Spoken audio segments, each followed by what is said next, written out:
Ravie de vous rencontrer. Est-ce que je peux vous demander de ne pas me fumer, en fait, si c'est possible? Bien sûr. Vous avez des choses à cacher chez Pas Free? du tout. Ah bon? Personne ne veut être filmé.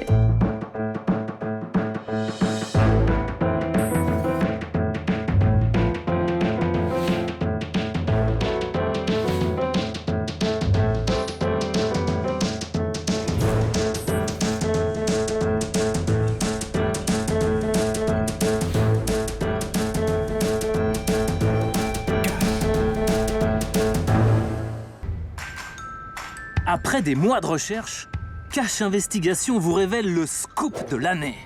Nous avons découvert la boîte idéale. Celle où tout le monde rêve de bosser. Chaque matin, quand Manon arrive au boulot, elle a la banane. Ambiance conviviale. Pas d'objectif à tenir. Chacun est à son rythme, on s'arrête quand on veut. Et surtout, on travaille comme on veut. Un collègue est en retard? Pas d'inquiétude, le patron reste cool. La direction est à l'écoute des collaborateurs. Ici, l'humain et la bienveillance sont au cœur du management. Le code du travail? Les syndicats? Pourquoi faire? C'est complètement dépassé. La pénibilité, ici, ça n'existe pas. Je n'aime pas le terme de pénibilité, donc je le supprimerai. Au moindre pépin de santé, l'entreprise s'occupe de tout. À la boîte idéale, on se sent bien. On se sent zen. Bon, on a assez d'images? C'est dans la boîte? Allez, rangez-moi tout ça. On remballe. C'est pas le tout, mais il y a une enquête à sortir pour Cache Investigation. Car dans la vraie vie, selon la dernière grande étude sur le travail, 25% des salariés vont au boulot avec la boule au ventre. 36% affirment avoir déjà fait un burn-out. 43% ressentent des douleurs à cause de leur métier. Le travail, c'est pas toujours la santé. Même dans les boîtes idéales. Parmi celles qui embauchent le plus en France, Free et Lidl. Deux entreprises qui proposent des CDI à tout le monde. Et en ces temps de chômage, c'est pas courant. Ce sont d'incroyables réussites économiques. On fait de la marge là, hein. On fait pas de perte, on fait de la marge. Des géants de la grande distribution et des télécoms à la communication sympa et décalée. Avec Free, je paye 29,99 € par mois et basta la vista. Il a Free, il a tout compris. Bon bah, question prix, on le savait, hein. On est dans les choux. On est mal, patron. On est mal. On est très mal. Mais dans les centres d'appel, les magasins et les entrepôts, nous avons rencontré des hommes et des femmes qui racontent une toute autre histoire. Pour les salariés, c'est du discount, savoir produire, rentabiliser au détriment des salariés. L'employé, ça a un mouchoir, on l'utilise, on le jette. Premier inventaire pourri, non respect de procédure, je te cartouche et tu vas mourir. Tu veux jouer à ça? Pour comprendre ce qui se passe dans les arrière-boutiques, l'un de nos journalistes s'est infiltré chez Lidl, dans la peau d'un préparateur de commandes. Nous avons découvert une technologie qui réduit l'homme à l'état de machine. 7, 9. C'est bon. Ah, ok. 15,83. 9, 1. Prenez-vous. Vous n'imposez aucune cadence à vos préparateurs? L'objectif de la prod pour un préparateur confirmé, c'est 250. Aucune, c'est sûr. Pour cette enquête, on a fait tomber la chemise. Équipés d'un cardio-fréquence-mètre, nous avons pu mesurer les risques de cette course à la productivité. Il y a beaucoup de jeunes ici qui ont déjà des ceintures dorsales. Ils ont 25 ans. J'ai les poignets qui ont lâché, parce que les tendons, au bout d'un moment, ils tiennent plus. On est ici sur une machine à fabriquer des chômeurs de longue durée. Chez Free, dans certains centres d'appel, des salariés sont sur des sièges éjectables. Vous avez licencié beaucoup de gens? Oui, Combien? beaucoup. Nous avons reçu des enregistrements. On y entend un DRH licencier des salariés au premier faux pas. On vous reproche le 15 mai un retard pause-déjeuner de 4 minutes, 29 mai un retard à la prise de poste de 1 minute. Certains employés payent très cher la moindre contestation. Les les fortes têtes, il fallait les sortir. Il fallait donner l'exemple pour que les autres se calment. Personne n'est licencié, hein, on fait pas un plan social. Vous avez, pour être tout à fait précis, Oui. licencié 248 personnes. Licenciement abusif, employé sous pression. Cash Investigation vous révèle ces méthodes de management qui peuvent casser les salariés.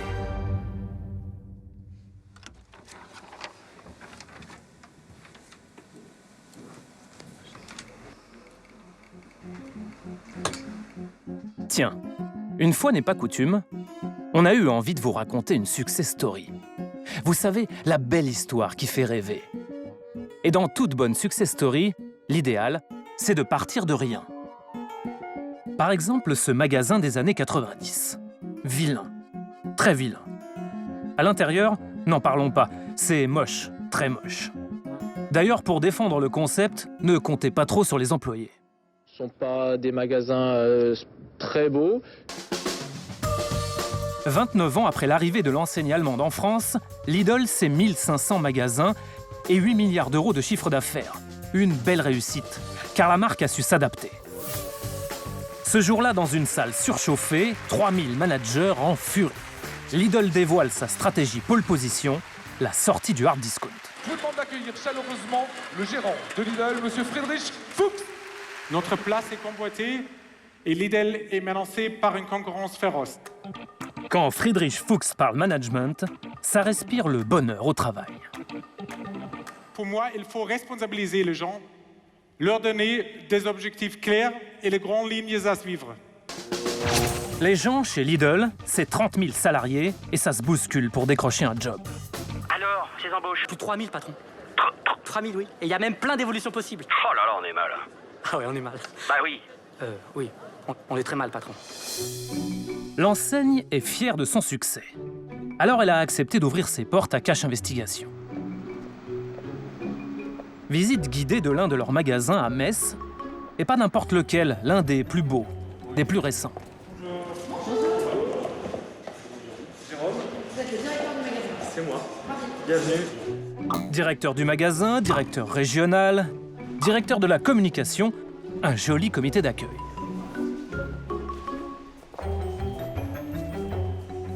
Voilà, donc à l'entrée du magasin, donc le marché fraîcheur avec les fleurs, le pain, les fruits et légumes. Et alors, c'est plus du tout les mêmes couleurs, là.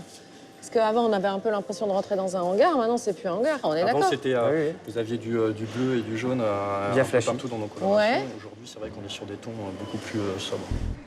Nouveau décor, nouvel éclairage, les clients sont gâtés. Mais Lidl n'a pas oublié ses caissières. Rien que pour elles, de nouvelles caisses et surtout le triple scannage, une invention Lidl.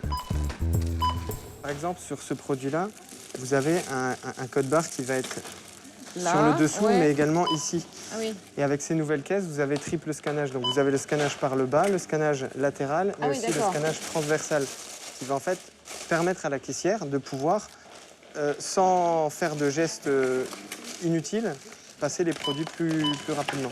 Oui, et ça va super vite, là. Brigitte, vous êtes championne, hein? Une caissière passe environ entre 29 et 32 articles à la minute. Ah oui. Fini les secondes passées à chercher le code barre. La caissière peut scanner en toute tranquillité un article toutes les 2 secondes. Et vous êtes debout, dites-moi, vous n'êtes pas assise? Il y a une chaise. Mais... Il y a une chaise, mais je n'y arrive pas. Pour moi, je ne suis pas assez performante assise. Eh oui, assis, on est moins performant. Du coup, les caissières ont trouvé la solution. Elles travaillent debout. Et puis, pour être encore plus performante, la caissière est polyvalente. S'il vous plaît, bonne journée à vous, à bientôt, au revoir. Voilà. Non. Regardez cette caissière. Quand elle n'a plus d'articles sur le tapis, elle file faire le ménage. Et puis, quand elle a fini, elle fait de la mise en rayon. Chez Lidl, grâce à la polyvalence, la caissière ne s'ennuie jamais. Vous êtes fait des muscles depuis que vous travaillez chez Lidl? Oui, on va dire ça, il n'y a plus besoin d'aller dans une... Dans une salle de sport? Voilà, c'est ça. Eh oui, porter des packs d'eau, c'est finalement comme soulever des haltères, non? On n'a pas plus mal au dos que dans un autre travail. Hein. Ça nous muscle le dos en même temps. Grâce à la manutention, plus besoin de faire de la musculation. L'opération porte ouverte se poursuit dans cet entrepôt. C'est d'ici que partent tous les produits vers les magasins Lidl de la région. La plateforme s'étend sur 4 hectares, l'équivalent de 5 terrains de football. Oui, on ne sait pas pourquoi, mais on compare toujours à des terrains de foot. Ah bah oui. Pour les visiteurs, la chasuble est de rigueur. Bonjour. Bertrand Mocan, Ravi. responsable logistique. Et surtout les chaussures de sécurité. Pour l'élégance et le confort, on repassera. Aïe. J'ai pas l'habitude d'avoir vos chaussures de sécurité. Mais je vais m'y faire, je vais m'y faire. Nous apercevons des préparateurs de commandes qui parlent tout seuls. Plus besoin d'échanger avec ses collègues. Fini les discussions interminables à la machine à café. Ici, on dialogue avec un ordinateur. Ça s'appelle la commande vocale. Bonjour. Bonjour. Ravi. Ravi aussi. C'est quoi ce casque? Racontez-moi alors. Il nous indique ce qu'on doit faire la journée, la commande qu'on a prise, où est-ce qu'on doit la poser sur les quais. D'accord. Et donc ça vous parle toute la journée dans...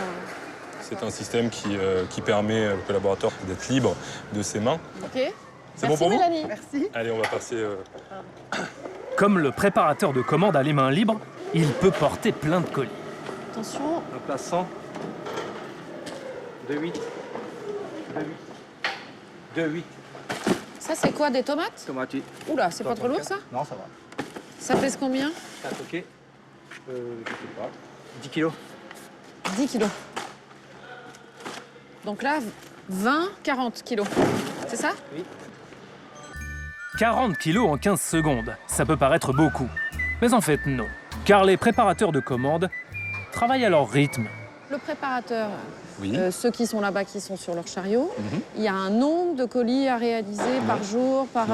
Vous avez des objectifs par service. Donc ça veut dire qu'aujourd'hui, il n'y a pas de moyenne individualisée, c'est global. Pour que je comprenne bien, il n'y a pas d'objectif fixé pour un préparateur par jour. Non. Chez Lidl, aucune cadence imposée. Les salariés seraient performants, mais sans aucune pression. Eh bien, il ne nous reste plus qu'à nous en aller.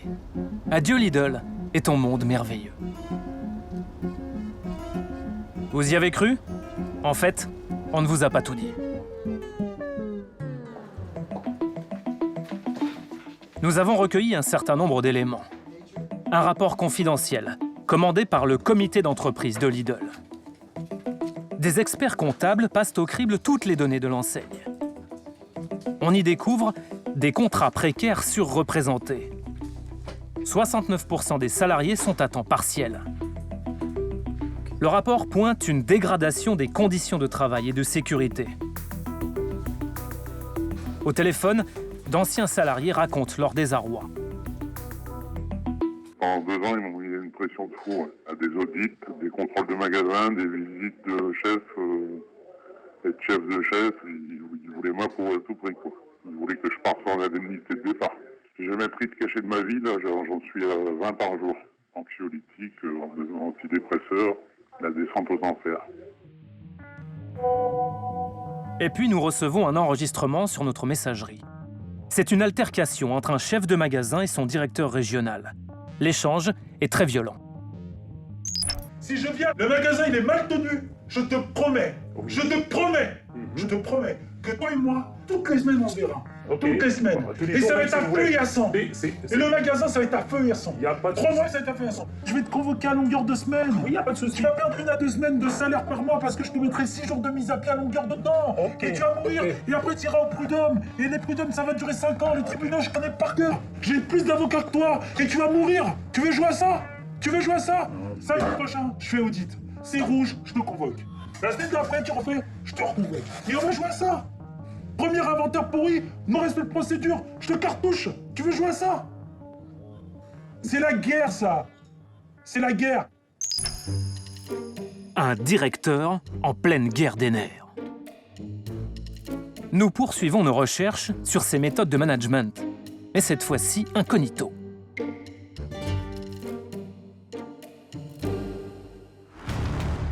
Notre volontaire, c'est Raphaël. Il est journaliste, il a 30 ans. il va tenter de se faire embaucher dans un entrepôt Lidl.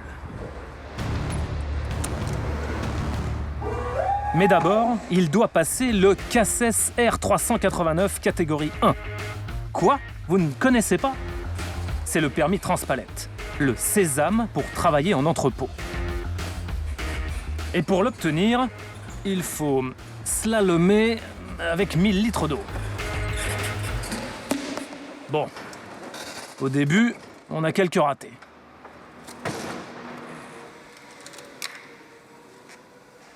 Mais on finit par y arriver. Une fois le diplôme en poche, il faut encore décrocher le job chez Lidl. Et ça marche. Oui, bonjour monsieur, la société Lidl. Si vous pouviez me rappeler pour le poste de préparateur de commande. Je vous remercie, au revoir. Ça y est, Raphaël est embauché. Pendant des semaines, il va vivre au rythme du management Lidl. Tout sera filmé avec une caméra cachée. Le premier jour, les nouvelles recrues, toutes en période d'essai, font la connaissance de Gilbert, leur formateur. En nombre de mois, on va vous demander de faire vos preuves sur 3 secteurs. Raphaël va donc devoir faire ses preuves au secteur sec. Ce sont les boissons, les conserves, les pâtes et les produits ménagers. Ici, on parle de sec, mais aussi de prod, de production. Quand on parle de prod, le sec, c'est 250. Le préparateur de commande devra porter 250 colis par heure, soit un colis toutes les 14 secondes. Et gare aux baisses de cadence. Demain, si vous êtes à 100 colis de l'heure au lieu de 250, ouais, je vais venir vous voir. Mais là, je ne piste pas. Là, je suis juste en train de vous demander pour quel travail on vous paye. C'est marrant, à ce moment-là, on repense à notre première visite guidée chez Lidl. Aujourd'hui, il n'y a pas de moyenne individualisée, c'est global. Il n'y a pas d'objectif fixé pour un préparateur par jour. Non.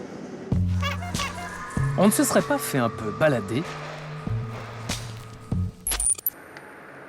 Le journaliste va maintenant découvrir la commande vocale. C'est Monique, une autre préparatrice, qui lui apprend à s'en servir. 863, magasin de 1377. On peut la faire parler moins vite ou pas? Ah ouais? Parce que par rapport comme ça, quand même. Ouais, ouais. Ouais, ouais. La machine indique l'allée où le préparateur doit se rendre. Allée 63. Puis, le nombre de colis à porter. Combien? Un colis. Le préparateur lui répond quand il a fini de charger. Ah, ok. La machine enchaîne avec l'ordre suivant. 921. Bon, vous avez compris le principe.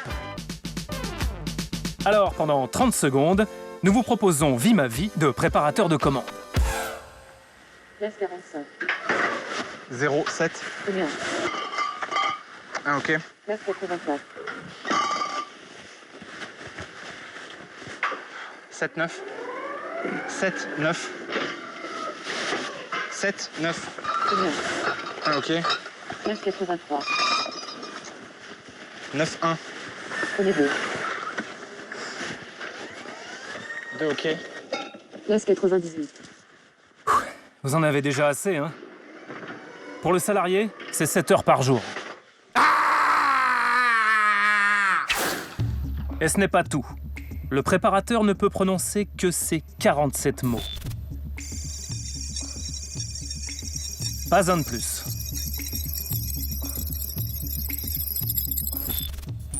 En fait, il en utilise surtout 2. Répétez. Répétez. Répétez. Répétez. Répétez. Répétez. Répétez. Ok. Ok. 3 ok. 2 ok. 2 ok. Ok. S'il prononce un mot que la machine ne comprend pas, le système bug.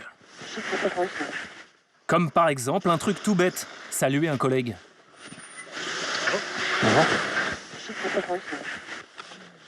Ou lâcher une injure. Putain, ça aussi c'est... La machine vous rappelle à l'ordre. On s'est alors souvenu d'un jeu de notre enfance, Maintenant, épelle loup. qui avait le don de nous taper sur le système. T, c'est inexact. Et c'est encore une fois.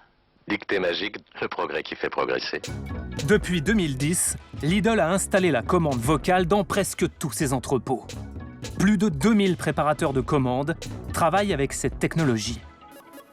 À la pause cigarette, il raconte cette voix qui les poursuit, même lorsque la journée est terminée. Des fois, tu vas te surprendre à dire répéter tout seul d'un coup comme ça. C'est incroyable, t'as le machin sur ta tête, tu vois. Faut que j'étais chez moi, là, ma copine elle me parle, répéter. Ça t'arrête de dire ta gueule à la machine Oh putain, j'ai un truc de tous les noms. Bon, avec moi, elle prend cher. C'est quand elle te répète 10 fois le même truc, ça. Allez, machin, allez, ta gueule. Et l'autre, elle me dit shift contrôle, c'est connasse, c'est pas un shift contrôle, c'est une insulte. Je crois que j'ai rêvé du boulot, là. Tu l'entends, en fait. Des fois, j'ai du mal encore avec la machine. Ouais. Et elle te saoule pas, elle? Si. Ouais. Aujourd'hui, si. Elle arrête pas. J'ai un peu l'impression d'être un robot, moi, du coup. Là. Des fois, c'est... Les témoignages de ces préparateurs de commandes sont loin d'être des cas isolés. 2 syndicats de Lidl, la CGT et l'UNSA, ont saisi la justice pour demander l'interdiction de la commande vocale. À l'appui de la plainte, des attestations de salariés. Ils se plaignent de stress, fatigue, maux de tête. Ils dénoncent un système humiliant, une dégradation de l'ouvrier au rang de semi-machine, une vraie torture. Mon conjoint qui porte ce casque en parle la nuit. Je suis pas un robot. Le salarié réduit à l'état de robot. L'INRS, l'Institut public dédié à la santé et au travail, a étudié à la loupe l'impact de la commande vocale sur les salariés. Une chercheuse connaît bien ce système, en vogue depuis une dizaine d'années dans la grande distribution. Virginie Govaer a même filmé cette mutation technologique. Elle a tout mesuré jusqu'au nombre de mots prononcés par les préparateurs de commandes. 900 conditionnements de 5. Ok. Vous, est-ce que vous avez pu comptabiliser combien de fois, effectivement, un préparateur de commandes pouvait dire ces mots dans une journée? 3600 dans une journée, 3600 OK. Mais c'est énorme, 3600. C'est énorme. OK. Dans son étude, elle parle d'un sentiment de déshumanisation du travail, d'un effet de robotisation. Quel est l'intérêt de cette méthode de travail pour les entreprises? Globalement, on est sur 15% environ d'augmentation de productivité. Ah oui, 15%, c'est important. 15%, c'est important. Comme vous avez un casque et un micro, vous ne pouvez pas parler dans l'entrepôt avec vos collègues. Donc, il y a aussi une sorte d'enfermement dans une bulle qui explique aussi en partie cette augmentation de la cadence. On ne pense plus à son corps ou à sa tâche, on enchaîne les instructions et on enchaîne les réponses à ces instructions. Alors, la notion de robot est souvent évoquée parce qu'ils se disent, mais finalement, on est des bras et on suit la machine. Augmentation de la productivité grâce à la commande vocale, mais chez Lidl, il y aurait aussi les coups de pression des responsables. Les plus anciens nous mettent en garde. Ils vont faire que ça, te venir te casser le cou tout le temps. Ouais. Faut augmenter, faut augmenter, faut augmenter, faut augmenter. Imagine, nous, on était 10 personnes. Ouais. On n'est plus que 3. Sérieux? Il faut arrêter. Pour le coup de pression, il semblerait que ce soit justement notre tour. En pause? On va là-haut? Ouais. Allez, impeccable. Le chef nous invite dans son bureau.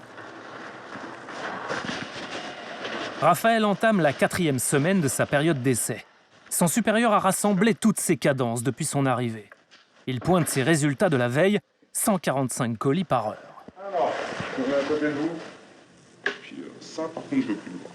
L'objectif de la prod pour un préparateur confirmé, c'est 250. Le responsable fait comprendre à Raphaël que cette mauvaise performance pourrait compromettre son embauche définitive. S'il faut un petit peu plus mouiller le maillot, c'est maintenant. Celui qui veut son CDI, bah voilà, il y a un moment où on doit montrer aux gens aussi ce qu'on vaut. Okay. Ça marche? Ça marche. Pour rester chez Lidl, Raphaël va donc devoir mouiller le maillot et porter encore plus de colis. Mais ces cadences, quel impact ont-elles sur la santé? Pour le savoir, le journaliste s'équipe d'un cardio-fréquence-mètre.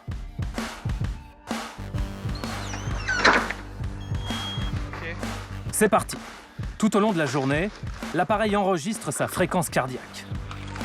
Ce système permet d'évaluer la pénibilité physique d'un métier. À Bordeaux, nous soumettons ces données à des chercheurs. On vous l'accorde, le lieu ne paye pas de mine. Pourtant, ces 3 spécialistes de la santé au travail sont des pointures. Ils vont analyser les éléments recueillis par le cardiofréquencemètre. Quel est l'intérêt, en fait, d'un cardiofréquencemètre? L'intérêt, c'est de pouvoir donc mesurer les évolutions de la fréquence cardiaque tout au long de l'activité. Et donc ces évolutions vont prendre en compte l'activité nécessaire pour faire fonctionner le corps au repos et vont prendre en compte aussi l'ensemble des efforts qui vont être réalisés tout au long de l'activité.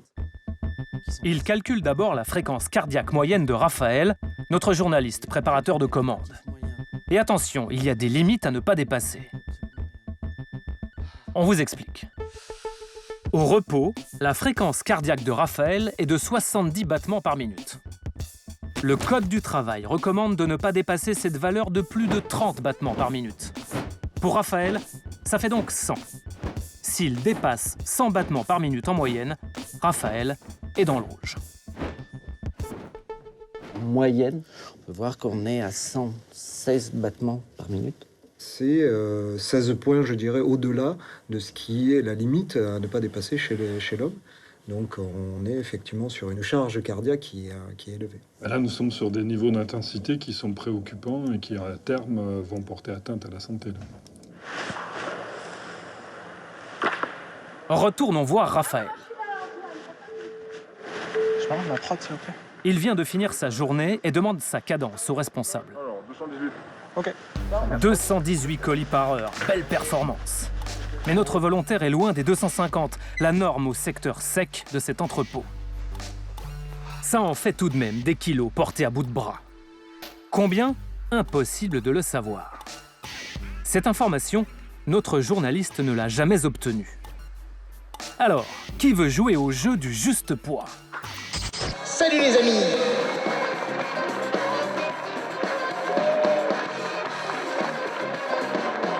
Vous connaissez le principe de notre jeu?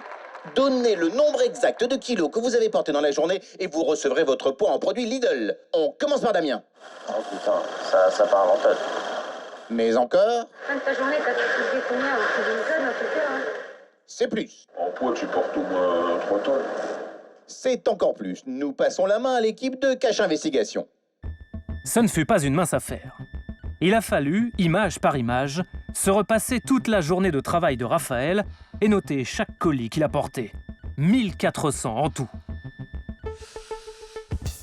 On file ensuite dans un magasin Lidl pour relever le poids de chaque article. Pour beaucoup de produits, c'est facile, c'est indiqué. Il n'y a qu'à compter le nombre de paquets par colis. Très vite, nous sommes interrompus. C'est quoi, relevé de prix? Relevé de poids. De poids? D'accord.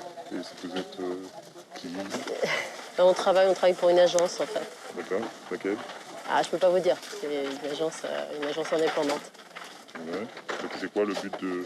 C'est de prendre tous les poids, en fait, de tous les aliments. D'accord. Dans quel but? Pour peser, en fait, les aliments. D'accord. Vous êtes le responsable? Non, je suis le responsable du responsable. Bon, donc on peut continuer, on vous dérange pas? Ouais, non, mais... Ok, super. Merci à vous, monsieur. Comme nous avons l'autorisation du responsable, nous sortons notre balance de poche. Vous ne vous êtes jamais demandé combien pèsent des serviettes hygiéniques? Ou encore des sacs poubelles? Ça n'a l'air de rien comme ça. Mais ce colis pèse plus de 10 kilos.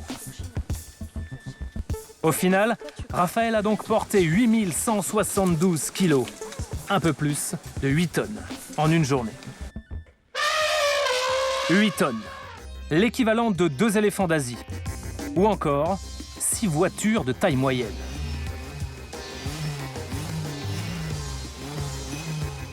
Et à force de porter tous ces colis, il a même perdu 5 kilos. Lessive.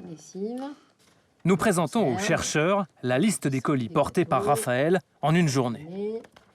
C'est quasiment un travail d'ergonome, ça. C'est vrai. C'est ce qu'on fait. Ah ouais, ouais, ouais. Et on arrive au total à 8 tonnes. Pour vous, porter plus de 8 tonnes sur une journée de travail de 7 heures, quel peut être l'impact sur la santé ? Ah ben clairement, ça peut avoir un impact au niveau tendineux, articulaire. Ça peut des tendinites. Tendinite, effectivement, une accélération d'une atteinte articulaire de type arthrose. Et ce sont des pathologies reconnues comme maladies professionnelles. Qu'est-ce que ça implique pour quelqu'un qui va travailler pendant des années en fait avec ces cadences-là ? Nous sommes sur des situations qui vont engendrer des niveaux d'usure importants et qui peuvent se déclencher rapidement. Il n'y a pas besoin d'attendre 10 ans pour en arriver là. Oui, parce que le risque, c'est de ne pas pouvoir tenir des années et des années comme ça, en fait. Au bout de quelques années, ils vont être tellement abîmés qu'ils ne pourront plus travailler. Et on est ici sur une machine à fabriquer des chômeurs de longue durée.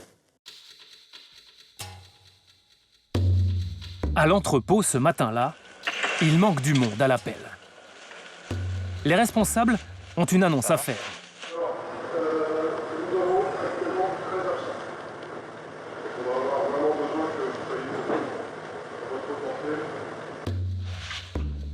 Ici, les salariés ont fini par s'habituer à travailler en sous-effectif.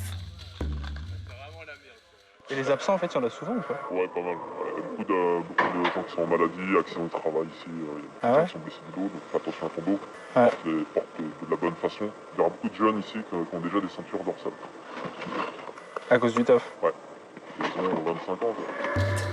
Nous recroisons justement un collègue absent depuis quelques jours.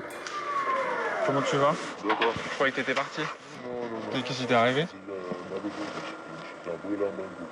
Ah merde. À cause d'ici ? Ouais, je me suis fait une commande de concert, une soixantaine de... quasi ça, tu peux aller sur la palette. Putain, ouais. Dès le départ, de conserve, j'ai dû faire deux petits faux mouvements avec. Ah merde. Un lumbago en seulement 3 mois de boulot chez Lidl. Un peu plus tard, nous apercevons un autre préparateur avec une attelle au bras.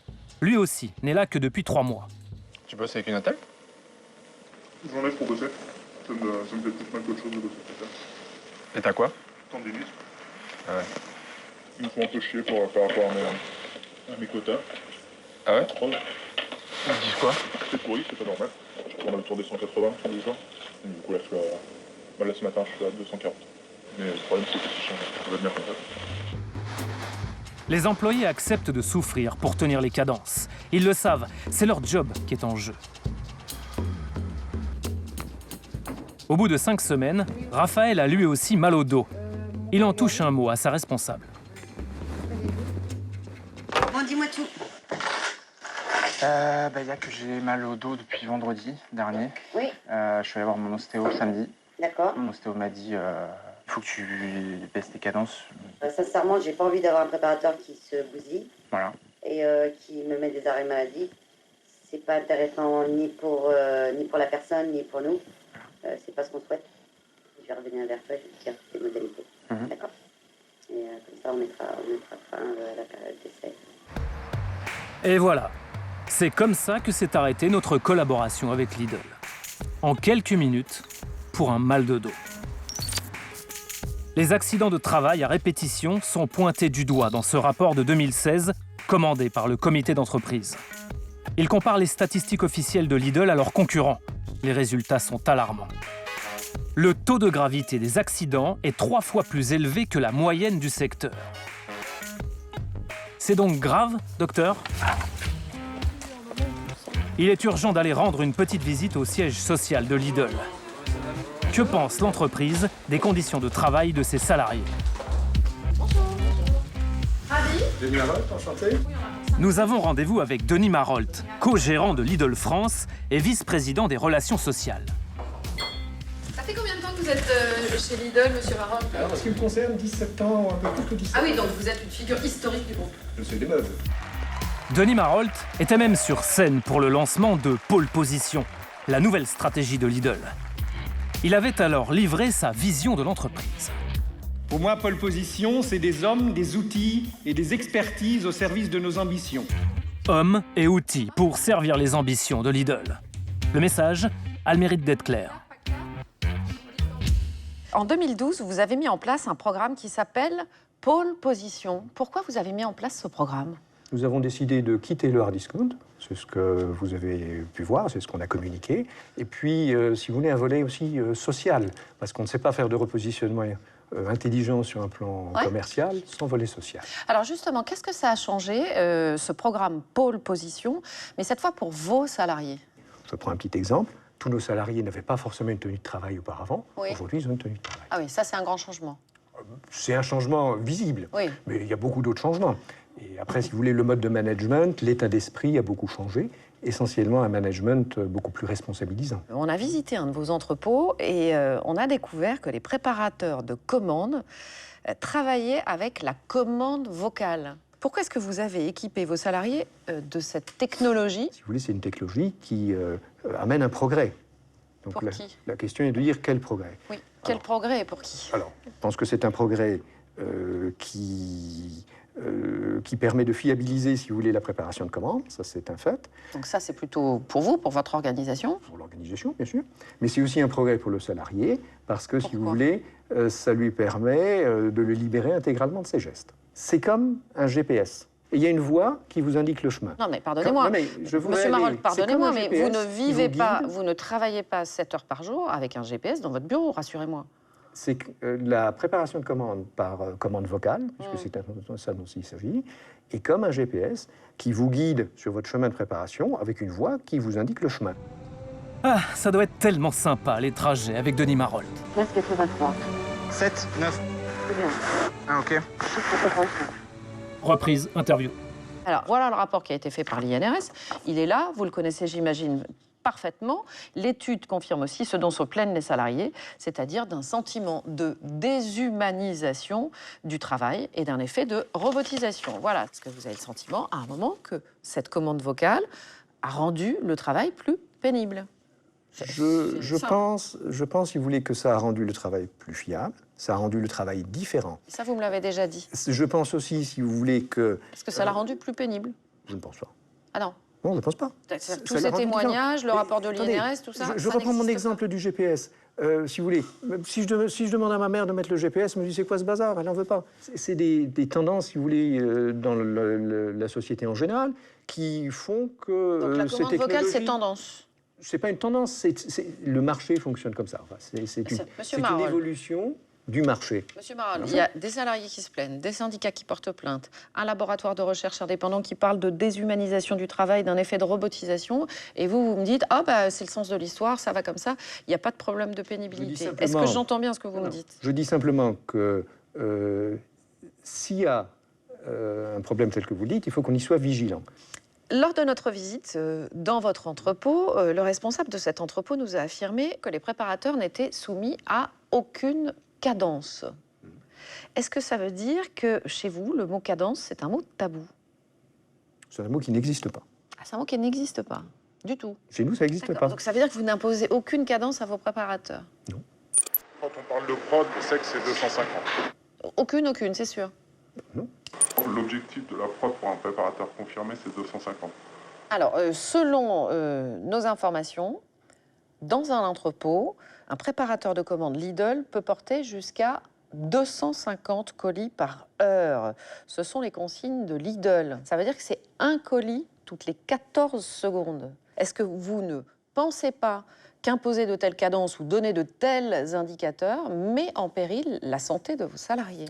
Notre objectif, c'est de préserver au mieux la santé des salariés. Et pour préserver au mieux la santé des salariés, il y a une réponse qui est la polyvalence aussi en entreprise, c'est-à-dire que je varie des tâches. Une semaine sur 4, je ne porte pas, en moyenne. Monsieur Marolle, répondez précisément à ma question. 250 colis par heure égale un colis toutes les 14 secondes. Qu'est-ce que vous en pensez? Je n'ai pas de jugement, si vous voulez, sur ce point. La question n'est pas de savoir si c'est bien ou si c'est pas bien. Si vous voulez bien, on va être encore beaucoup plus précis. Parce qu'on a voulu savoir combien de kilos un préparateur pouvait porter en une journée. Vous avez une idée, vous? Oui, j'ai une idée assez précise. C'est-à-dire? Je vous laisse d'abord... Ah non, dites-moi, ça m'intéresse, c'est vous le patron. Il peut porter 2 tonnes, 3 tonnes, voire davantage. 2 tonnes, 3 tonnes, voire davantage. Voire davantage. En tout cas, ça, si c'est ce que vous pensez? Non, il peut porter voire davantage. C'est combien davantage? Si vous voulez, en moyenne, on doit être de l'ordre de 6 tonnes à peu près. D'accord. Alors, nous, c'est intéressant parce que donc on a listé tout ce qu'un préparateur a porté en une journée et on a fait les comptes. Il a porté 1400 colis et cela représente une charge de 8 tonnes et 172 kilos. Réaction? Alors, si vous voulez, je voudrais analyser le document parce que je le découvre. Et puis, je vous ai dit tout à l'heure qu'en moyenne, la préparation, si vous voulez, on est dans un port de charge de l'ordre de 6 tonnes et demi. Pardonnez-moi, Monsieur Marold, mais je vous repose ma question différemment. Plus de 8 tonnes, c'est l'équivalent de 6 voitures à soulever par jour. Donc, je voudrais déjà vraiment une réaction extrêmement simple par rapport à ça. Une réaction humaine. La réaction, Madame Lucet, elle est extrêmement simple. Nous devons nous préoccuper de la santé de nos salariés. Nous devons nous assurer qu'à travers la manière dont nous investissons dans les différents outils, nous limitions le port de charge au maximum. Dans le rapport qui a été commandé par votre comité d'entreprise, que vous présidez, là pour le coup, un autre chiffre nous a énormément surpris. Et il s'agit du nombre d'accidents du travail chez Lidl. Voilà, on le voit ici. Votre taux est 3 fois supérieur au reste au secteur. 30% de nos accidents du travail sont bénins. Quand on parle de ce chiffre-là? On ne va pas faire une bataille de chiffres. Enfin, pardonnez-moi, est-ce que le taux de gravité dans les accidents du travail chez Lidl, qui est à 9,3, c'est-à-dire 3 fois plus que la moyenne du secteur, est-ce que pour vous, c'est bien, c'est moyen, c'est important, il faut réagir, juste une réaction? Quel que soit le chiffre, c'est jamais bon. Et il faut tendre vers 0. Et nous allons y aller. Eh bien, on l'espère, et les salariés aussi. Car ces accidents de travail ont à terme de graves conséquences pour les employés. Dans le rapport confidentiel, une information nous a alertés. La hausse des inaptitudes. Être inapte, c'est ne plus pouvoir occuper son poste de travail en raison de sa santé. En 5 ans, 2218 salariés déclarés inaptes chez Lidl. Officiellement dans la moitié des cas à cause du travail. Et ces inaptitudes permettraient à l'enseigne de se débarrasser de ses employés usés. C'est au Pays Basque que nous allons comprendre ce qui se joue chez Lidl. Thierry Minard est un ancien de la maison. Il a été licencié pour faute lourde. Il a toujours dénoncé le management de l'enseigne. Vous avez travaillé combien de temps chez Lidl? 18 ans chez Lidl. Je suis rentré comme adjoint chef de magasin en 1994. Je suis passé cadre, responsable de secteur ou responsable de réseau et je chapeautais plusieurs magasins. Vous, le système Lidl, vous le connaissez bien? Je connais bien, je maîtrise, ouais, tout à fait. Ouais. Et pour les salariés, le système Lidl, c'est quoi? Le système Lidl, pour les salariés, c'est du discount. C'est du discount, c'est-à-dire on a oublié le facteur humain, on a privilégié l'outil. L'outil, à savoir produire, rentabiliser au détriment des salariés. Pour nous le prouver, l'ex-délégué syndical nous emmène dans un supermarché. Nous filmons discrètement. Et il faut qu'on vous prévienne. Quand Thierry Minard est dans un magasin, les vieux réflexes se reviennent aussitôt. C'est plus fort que lui. Il doit ranger. Vous ne pouvez pas vous empêcher de ranger. Hein. Ah ouais, moi c'est un truc que ça reste ça. On va se faire repérer à cause de ça. Hein. Nous sommes un matin de semaine et les caissières n'arrêtent pas. Rappelez-vous, chez Lidl, elles font tout. Elles sont polyvalentes. Et c'est au rythme d'une sonnerie qu'elles travaillent. On abandonne la palette, on va en caisse. Le salarié, il travaille tout le temps comme ça. C'est-à-dire, il est, par exemple, à décharger des palettes. Il entend sonnerie, tout de suite, il passe en caisse. Il entend sonnerie, il repasse en palette. Voilà, exactement. Quand elle aura fini le client, elle va repasser sur sa palette. Quand il n'y a pas de tendance. Lorsque les salariés déchargent les palettes, les cartons sont déposés directement dans les rayonnages. Pourquoi est-ce qu'on met les produits en carton dans les rayons? Parce que c'est des gains de productivité. Pourquoi c'est des gains de productivité? Parce qu'au lieu de vider un carton où il y a 12 unités de vente, vous prenez un par un. Là, vous posez le carton, ça y est, les 12 sont posés. Donc le salarié va plus vite, effectivement. Gestes répétitifs, charges lourdes.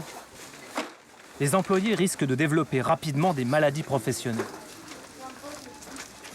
Le carton plein fait plus de 12 kilos. Et ça, effectivement, ça veut dire que vous portez plus de 12 kilos au-dessus de vos épaules, quoi. Là, moi, je ne le fais pas parce que même pour moi, ça va être lourd. Même pour moi, ça sera lourd, ça. Et du coup, ça occasionne beaucoup de maladies professionnelles. Oui. Il y a beaucoup. Les épaules, les poignets, c'est la majorité, la majorité des maladies professionnelles.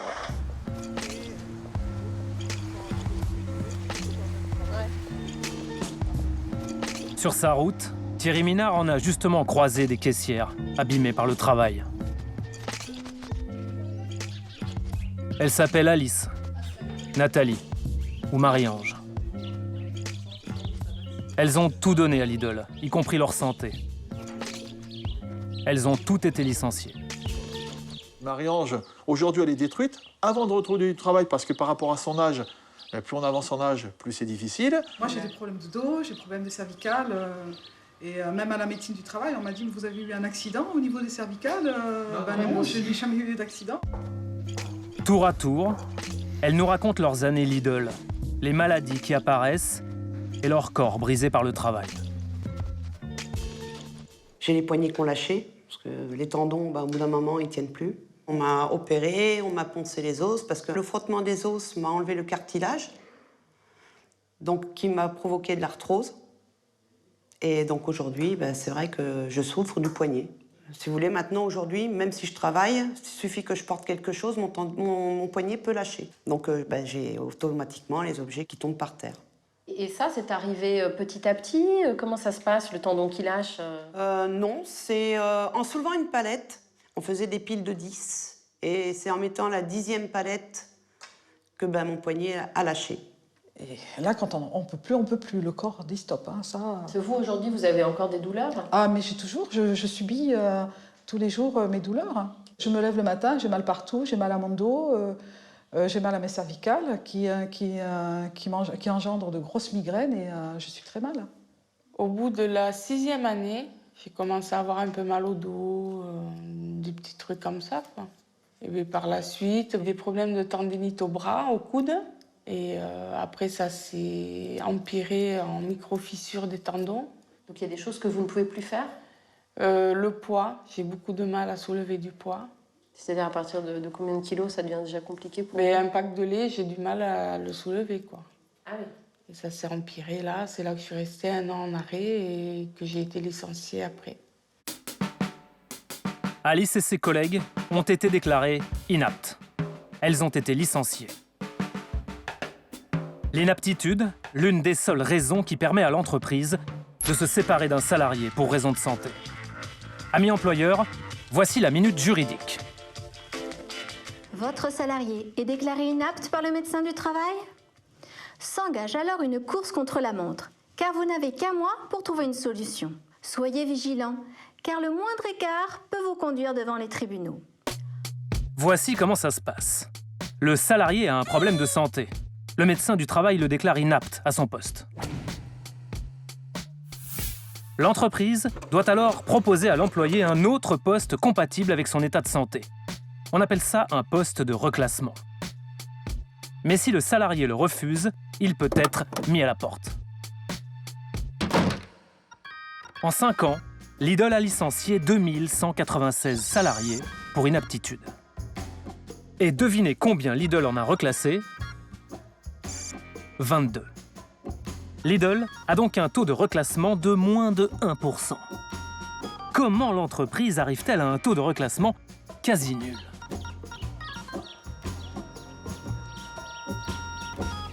Thierry Minard s'est penché sur la question. C'est même devenu son combat. Je ne vais pas prendre la totalité, sinon il va me manquer des bras. Il défend la cause des anciens salariés licenciés pour inaptitude devant les prud'hommes. Combien de dossiers? Là, j'en suis à 91 dossiers terminés. De licenciement pour inaptitude? Licenciement pour inaptitude. Bien souvent, c'est le même scénario. Lidl propose des postes de reclassement à l'autre bout de la France. Grâce à Lidl, les salariés vont voir du pays. Aujourd'hui, les salariés, on leur fait des propositions de poste. Bien sûr, très loin de chez eux, c'est systématique. Bien sûr, pas sur Bordeaux, ça va être sur Brest, ça va être sur Lille. Il y a plusieurs centaines de kilomètres. Ah oui, oui, bien sûr, oui. Si le salarié refuse le poste, il est remercié. Le représentant du personnel venait même plus aux réunions. Mais il arrive que certains employés s'accrochent et acceptent de partir loin de chez eux. Pas de problème, Lidl a la solution. Elle accepte le poste. Le 21 janvier, elle écrit à l'entreprise. Alors, donc elle, par exemple, elle habite dans le sud-ouest. Je vous ai proposé ma candidature pour l'offre située à la direction de Meaux. Donc Meaux, c'est pas à côté, parce que Lidl, bien sûr, propose des postes à l'autre bout de la France. Elle accepte. Je souhaite rester dans l'enseigne malgré mon inaptitude. Donc elle précise, je veux rester. Et on lui répond quelques jours après, le poste sur lequel vous vous êtes dispositionné avait déjà été pourvu dans l'intervalle. Pourtant, la loi est claire. Lidl devrait réserver ce poste aux salariés inaptes. Donc là, par exemple, ce monsieur, il a accepté un poste qu'on lui proposait, licencié. On lui refuse. Là, elle marque qu'elle est intéressée par un poste, cette personne, licenciée. Là, une autre personne qui accepte un poste de RH, elle dit qu'elle en a parlé à son responsable, licencié. C'est-à-dire que tous ces postes, les gens les acceptent et puis finalement, ils les ont pas et on les licencie. Licencié. Donc il n'y a pas de reclassement. Il n'y a pas de reclassement. Une fois licenciés, peu de salariés ont le courage d'attaquer Lidl au prud'homme. Si effectivement tout le monde allait devant les tribunaux, question. Mais là, au niveau économique, pour une entreprise, c'est intelligent. Elle se dit, je prends le risque de perdre 1, 2, 3 dossiers, mais les 20 ans, 30 ou 40 ou 50 ou 100, 200, 300 à côté qui n'y vont pas, c'est rentable. Alors que si j'aménage le temps de travail, si j'adapte l'outil de travail aux salariés, ça va me coûter économiquement beaucoup plus cher. Que deviennent les employés virés pour inaptitude?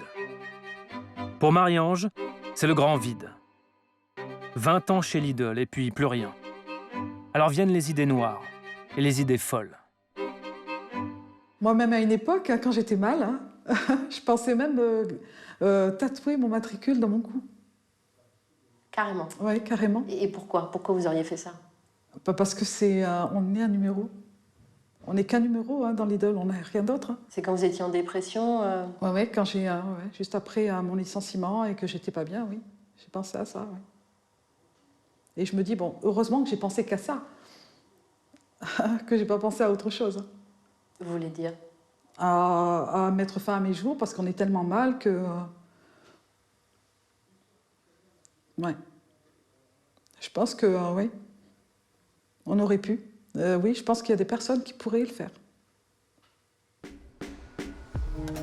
Débarquée en 2016, Marie-Ange a été reconnue travailleuse handicapée. Mais à 50 ans, du boulot, elle n'en a toujours pas retrouvé. Monsieur Marold, qu'est-ce que Lidl France fait des salariés qui sont déclarés en inaptitude? On leur propose toujours un poste de reclassement. Toujours? Toujours. Plusieurs d'ailleurs. On leur propose toujours plusieurs postes de reclassement. En 5 ans, sur 2218 salariés Lidl déclarés en inaptitude par la médecine du travail, Lidl en a reclassé seulement 22. Tous les autres ont été licenciés. Madame Lucet, il y a...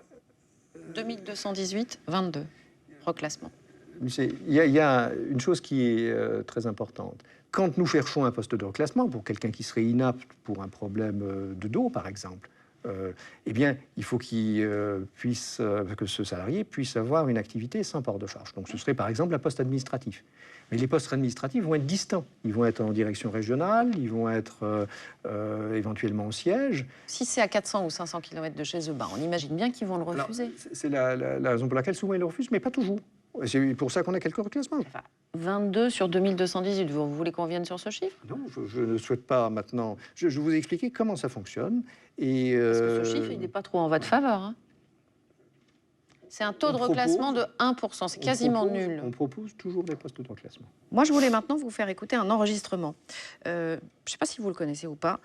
C'est un directeur régional de Lidl qui parle à l'un de ses responsables de magasin. Je vous laisse écouter. Je vous avoue que nous, la première fois, on a été plutôt surpris. Le magasin, il est mal tenu, je te promets. Je te promets. C'est un enregistrement audio. Que toi et moi, ça va être toutes les semaines, on se verra. Toutes les semaines. Et ça va être à feu et à sang. Et le magasin, ça va être à feu et à sang. Il n'y a pas de souci. Ça va être à feu et à sang. Je vais te convoquer à longueur de semaine. Il n'y a pas de souci. Tu vas perdre 1 à 2 semaines de salaire par mois parce que je te mettrai 6 jours de mise à pied à longueur de temps. Et tu vas mourir. Premier inventaire pourri. Il me reste de procédure. Je te cartouche. C'est la guerre.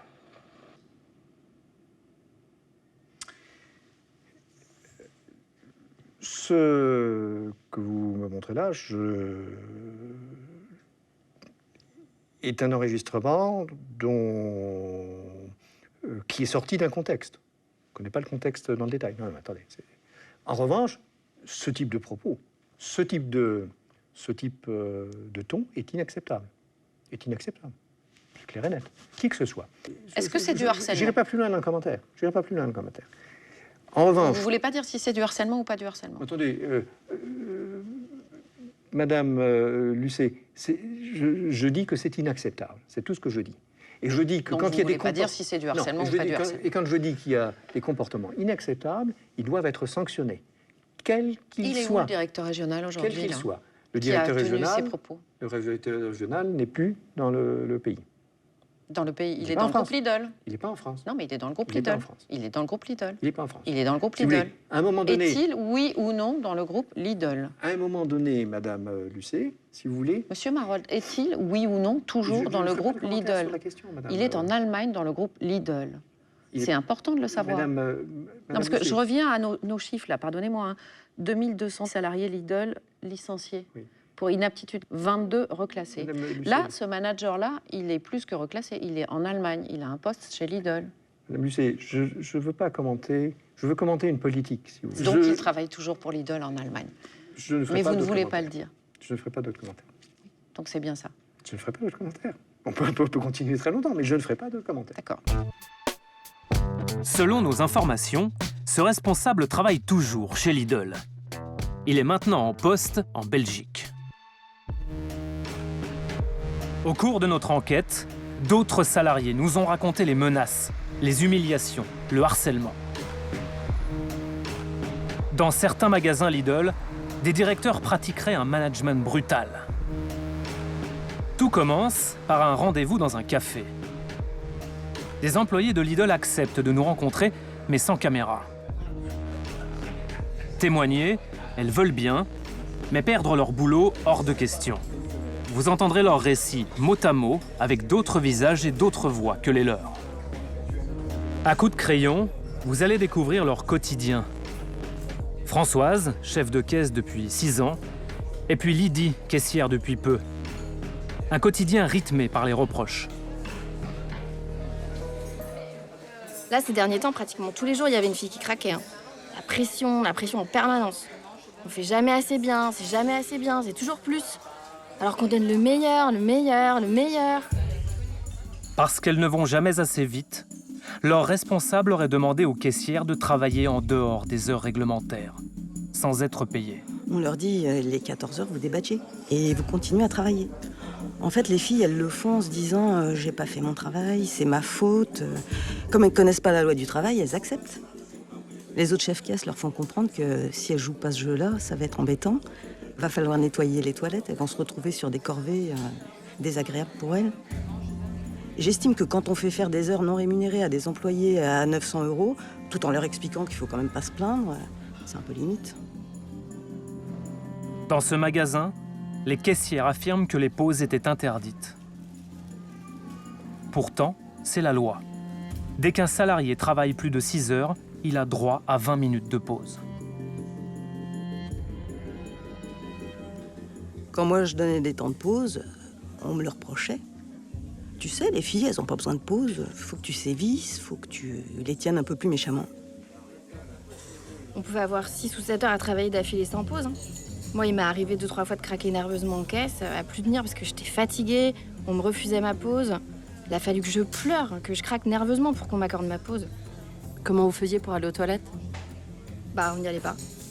Je suis arrivée plusieurs fois, les filles, elles avaient envie de faire pipi. Et c'est moi qui ai pris la caisse pour leur libérer les 3 minutes de pause pipi parce qu'elles étaient au point de faire sur elles. Quand elles demandaient, on leur disait non. Tout à l'heure. On n'a pas le temps. On est en retard. Il n'y a personne pour te remplacer. Jusqu'à temps qu'il y en ait une qui m'a fait un malaise en caisse. C'est arrivé, ça? J'en ai une qui m'a fait un malaise en caisse. Elle n'avait pas eu sa pause depuis 6 heures du matin et il était quand même 12h30.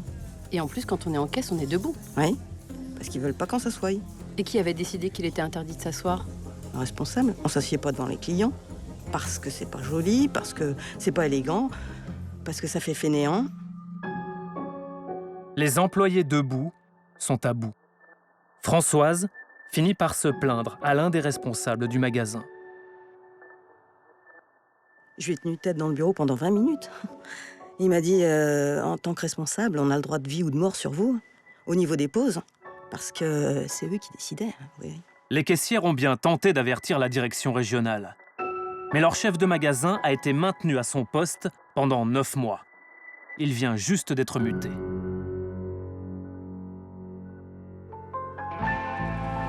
Pour que Lidl accepte de bouger, il faut que les salariés se révoltent. Ça s'est passé ici, en banlieue parisienne. Là aussi, les employés ont alerté leur direction.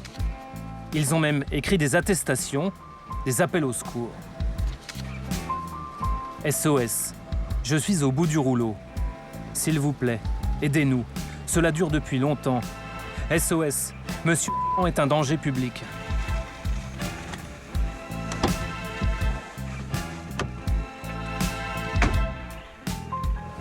À la fin de leur journée, 2 salariés nous rejoignent sur ce parking. Jessica et Myriam sont toutes les 2 caissières. Dans leur magasin, la peur était devenue une méthode de management. Elles travaillaient la boule au ventre, terrorisées par leur directeur. Il disait que lui, il veut des machines de guerre. Voilà, allez, on est des machines de guerre. On devait être des machines de guerre, des machines de guerre. Allez, papa, voilà, on fait, allez. Il faut faire passer 30 articles minutes. Donc c'est chronométré. Il se met derrière mon dos, il regarde comment je scanne. Plus vite, fais ça, lève-toi, allez, lève-toi, t'assois pas. Vous êtes pas bon là, non, c'est quoi ça? Vous foutez rien, allez-y, plus vite. Mais devant les clients. Au nom de la performance, le responsable aurait édicté ses propres règles. Arrêtez de parler en caisse, ne parlez pas en caisse. C'était ses ordres à lui qu'il avait donnés au chef de caisse et à tout le monde. C'était comme ça. Parfois, on allait dire au chef du magasin, il y a un tel, elles ont parlé en caisse. Ils nous prenaient en entretien. On n'avait pas le droit de rigoler, parce qu'on n'est pas là pour rigoler, on est là pour travailler. On n'avait pas le droit de boire de l'eau en caisse aussi. Pourquoi on n'a pas le droit de boire de l'eau? Bah, pour pas aller aux toilettes trop souvent. Selon elle, tout ce qui pouvait faire baisser la productivité était banni par leur chef, comme les arrêts de travail. L'arrêt maladie de Jessica, je l'ai trouvé à la poubelle. Après, il m'a dit, je m'en fous, c'est pas eux qui vont faire la loi dans mon magasin. Moi, je vous mets à 5h du matin. Jessica, elle était là à 5h du matin en train de faire ses palettes, sachant qu'elle avait un arrêt. Jessica, malgré sa tendinite, tient bon, prête à tout pour ne pas perdre son boulot. Moi, j'avais très peur de lui, hein. Franchement, je vous cache pas. Hein. Moi, j'avais plus envie d'aller travailler, hein. Mais je vivais seule avec mes enfants, j'avais pas le choix. Il me met à travailler que les fermetures, alors qu'il sait très bien que j'ai des enfants en bas âge. Je suis toute seule. Fermeture. Je finis tous les jours jusqu'à 21h, 21h30. Tous les jours. Normalement, ça doit tourner. C'est du harcèlement. Vous êtes angoissés, quoi. Les nerfs, les mains, c'est crispé. Vous pensez qu'à ça? Mon fils, il me disait, maman, tu aimes trop ton travail. Tu aimes ton travail plus que nous, parce que tu parles que de ton travail. Ben oui, à la maison, je faisais que parler de ça. C'est pas que j'aimais mon travail, mais ça me traumatisait. À plusieurs reprises, les salariés auraient supplié leur direction d'agir. On a quand même envoyé des courriers à la direction, et aussi des appels. On a appelé combien de fois la ressource humaine? Elle me dit, oui, mais je peux pas régler les problèmes pour vous. Faut voir ça directement avec le chef du magasin. Oui, mais c'est avec le chef du magasin qu'on a un problème. Près de 2 ans de calvaire. Et puis, une dizaine de caissières menacent la direction d'arrêter de travailler. Elles font valoir leur droit de retrait, car elles s'estiment en danger. Lidl finira par réagir. Le responsable du magasin sera muté.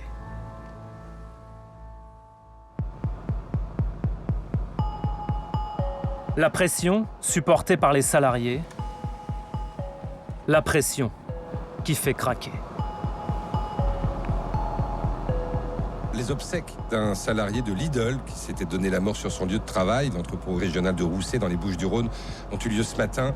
Yannick, 33 ans, dénonçait régulièrement la pression dont il était victime au quotidien.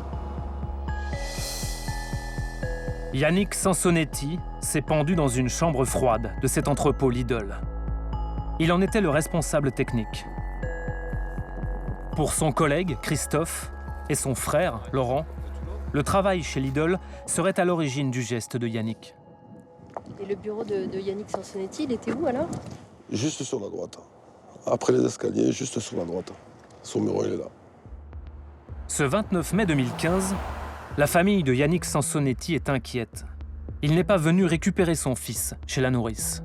Quand sa compagne m'a dit il n'est pas allé chercher son fils, on n'a pas de nouvelles, c'est là que je me suis dit qu'il y avait un souci, parce qu'il n'avait jamais abandonné son fils et c'était pas de lui. C'est là que je me suis dit il y a un souci. C'est là que vous êtes arrivé donc ici. J'espérais vraiment arriver à temps, je n'ai pas réussi. Et quand je suis arrivé à l'entrepôt, on m'a pas facilité la tâche. C'est-à-dire? J'ai eu des blocages, notamment là, à la porte d'entrée, puisqu'on m'a fait comprendre qu'on était en plein travail et qu'il ne fallait pas déranger, qu'il y avait des cadences à tenir, que quelque part, on n'avait pas que ça à faire, on m'a pas pris au sérieux.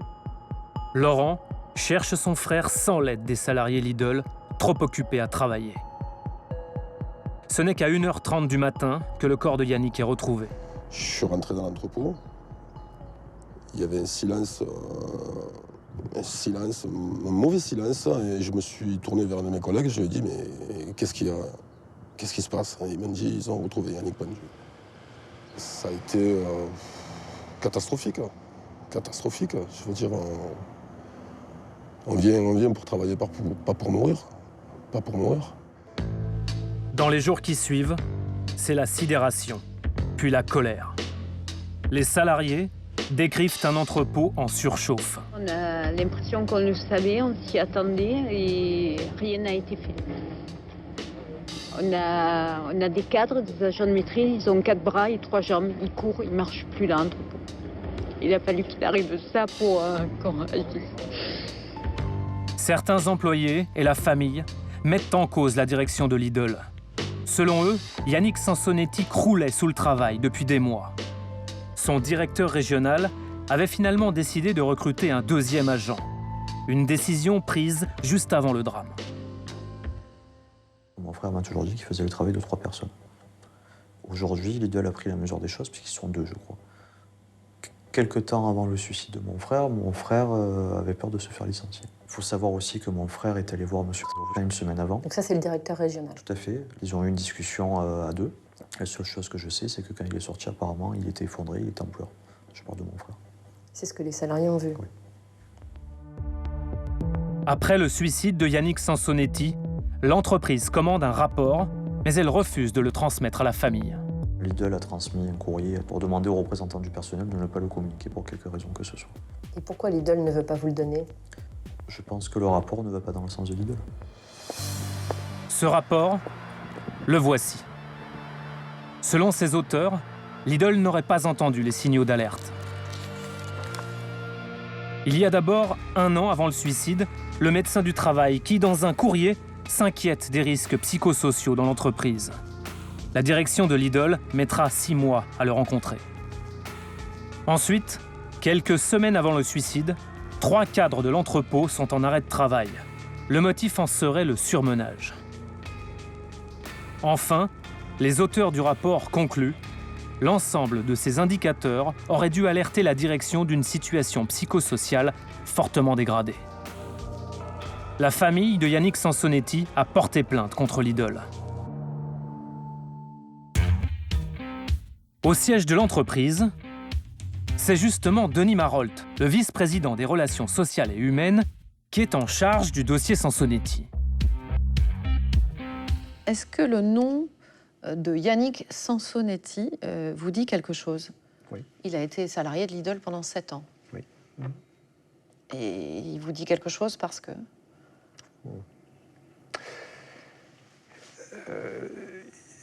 Yannick Sansonetti était salarié, si vous voulez, de la direction régionale de Roussay-Provence, à Aix-en-Provence. Et qui, effectivement, a mis fin à ses jours. Il s'est suicidé? Oui. À 33 ans? Il a mis fin à ses jours. Il s'est suicidé au sein de l'entreprise? C'est un drame absolument épouvantable, qui a été un choc pour l'entreprise à tous les niveaux de l'entreprise, Madame Lucet.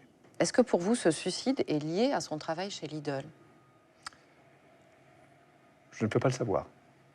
Alors, l'assurance maladie, elle a reconnu le lien entre ce suicide et son travail chez Lidl. Vous voyez, c'est écrit juste ici, là, en haut de la page. Il a été déclaré, ce suicide, en accident du travail. Oui.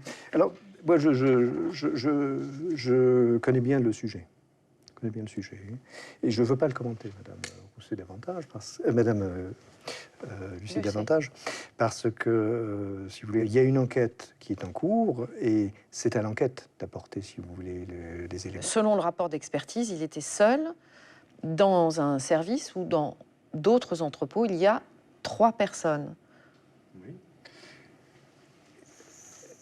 Yannick Sansonetti était sur l'entrepôt de Rousset, et c'est un entrepôt qui était clairement plus petit que les autres.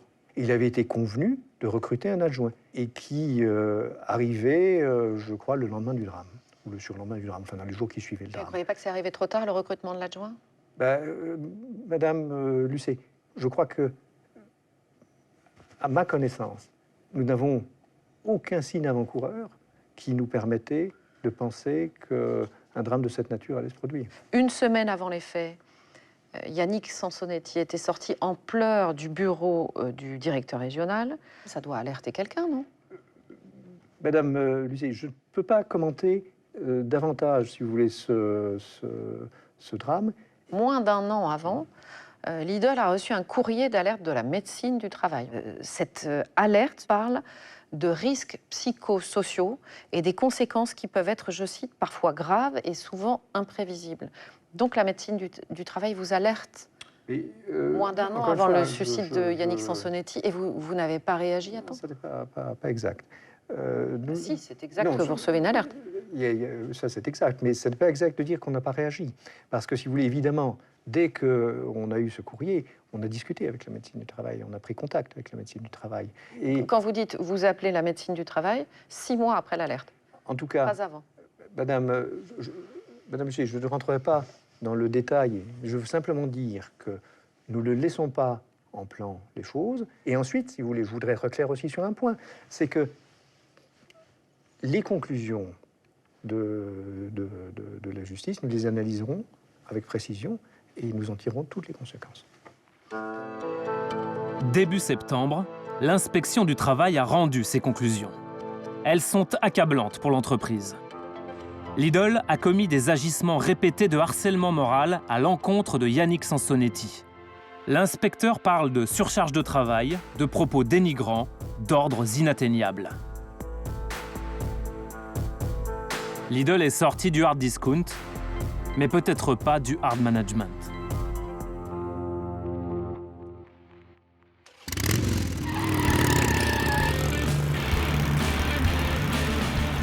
Je ne sais pas vous, mais nous, après ça, on a envie de poser toutes nos RTT. De partir loin. Fini la pression au boulot, les cadences infernales. Envie de tailler la route pour trouver enfin la boîte idéale. Sans contrainte, sans engagement. Bref, se sentir libre. Libre de casser les codes. Libre de mordre la ligne jaune. Free, quoi. Oui, free. Vous avez tout compris.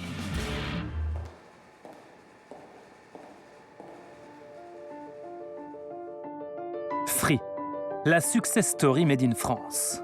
L'empire bâti en un rien de temps. L'histoire d'un geek, un informaticien qui aime bidouiller avec son gros ordinateur. Xavier Niel, le fondateur de Free. 9e fortune de France, estimée à 7 milliards d'euros. L'un des patrons préférés des Français. Self-made man à l'américaine, devenu milliardaire du numérique français. On fait de la marge là, hein. On fait pas de perte, on fait de la marge. On fait de la marge à 2 €.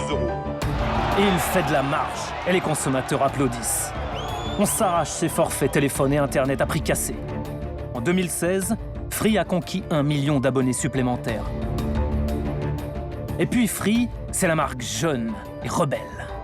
Avec Free, je paye 29,99 € par mois et basta la vista. Il a Free, il a tout compris. D'après le patron, les contrats de travail chez Free, c'est du béton. Chez nous, il y a 0 CDD parce qu'on emploie les gens directement en CDI. Ils en ont de la chance, les salariés de Free. Ça nous a donné une furieuse envie d'aller voir. Et on a découvert des employés qui sont mis à la porte du jour au lendemain. Question management, Free se sent libre. Très libre.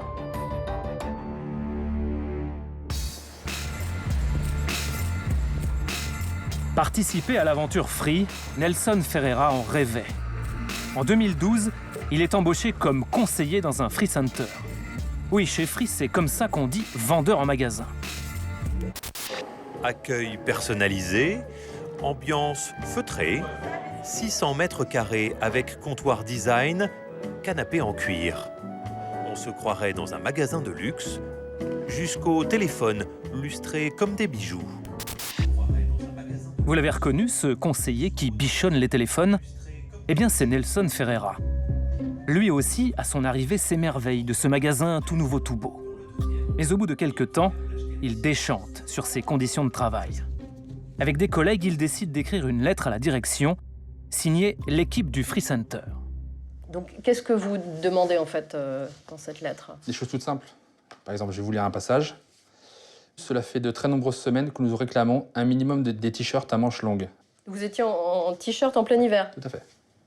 T-shirt manches courtes. Donc, vous demandez des polos à manches longues et... Simplement, voilà, pour pas avoir froid. Autre revendication, leur salaire mensuel de 1 350 € net serait bien loin des promesses faites à l'embauche. Et on a eu une réponse. Convocation. On était seuls face à deux personnes de la hiérarchie. Et qui vous demandait quoi? Qui a écrit la lettre? Est-ce que vous avez participé à l'écriture de cette lettre? C'est vraiment la première question qu'on nous posait. Donc pour couvrir, on s'est tous dit, on va dire non. Et la deuxième question, est-ce que vous adhérez au contenu de la lettre? Donc en gros, est-ce que vous vous retrouvez dans ceux qui sont d'accord avec cette lettre et qui sont du coup contre nous concrètement? Pour eux, c'était ça. Et alors vous avez répondu comment? Moi, j'ai à dit cette oui. question? Vous adhériez à cette lettre? Oui. Dis-moi, mon bonhomme, c'est toi qui as demandé des t-shirts à manches longues? Non, monsieur, je vous jure, j'y suis pour rien. Nelson pense que l'affaire va en rester là. Il se trompe.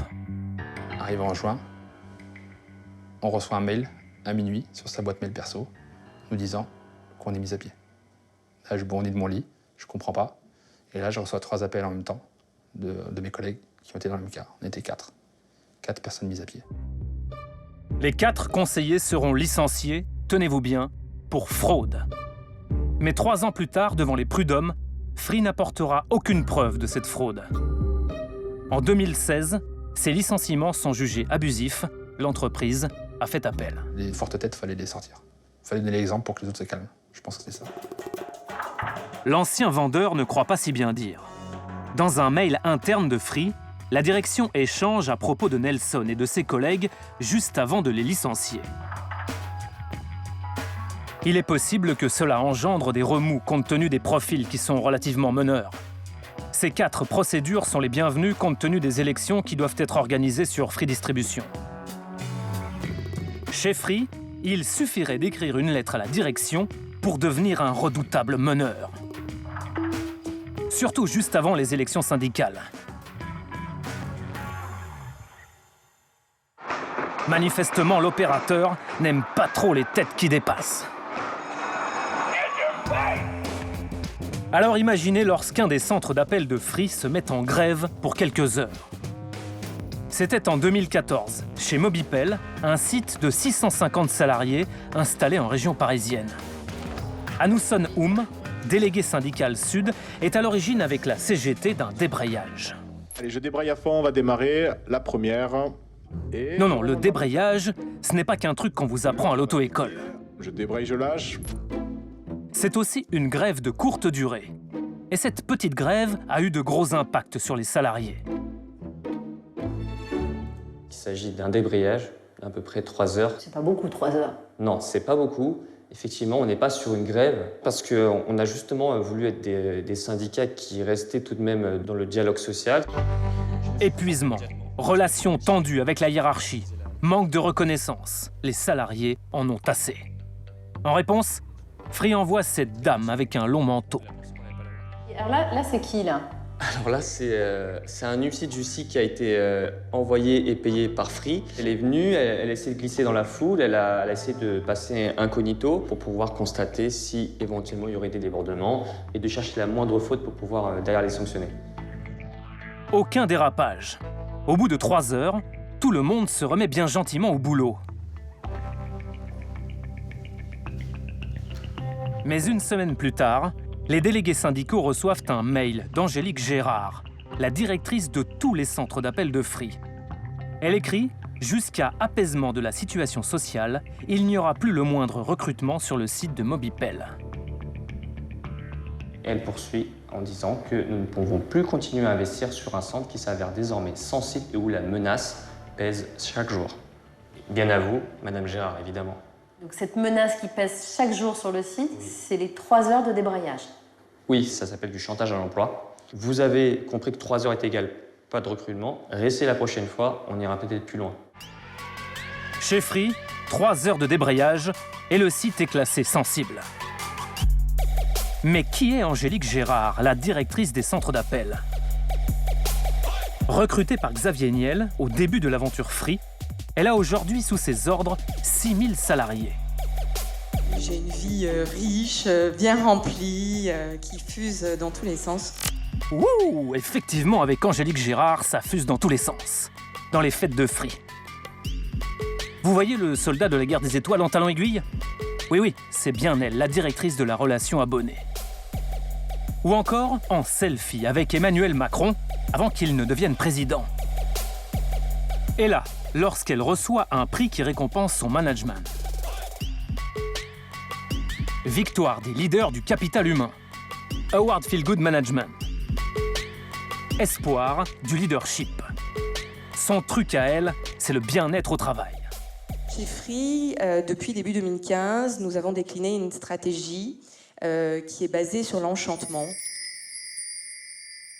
Soyez heureux, on crée de l'enchantement dans votre quotidien. Salariés heureux, clients heureux. Bon alors ça, c'est le discours qu'on tient entre gens de bonne compagnie. Et puis il y a une autre réalité, un peu plus désenchantée. Celle racontée par Feral Messac.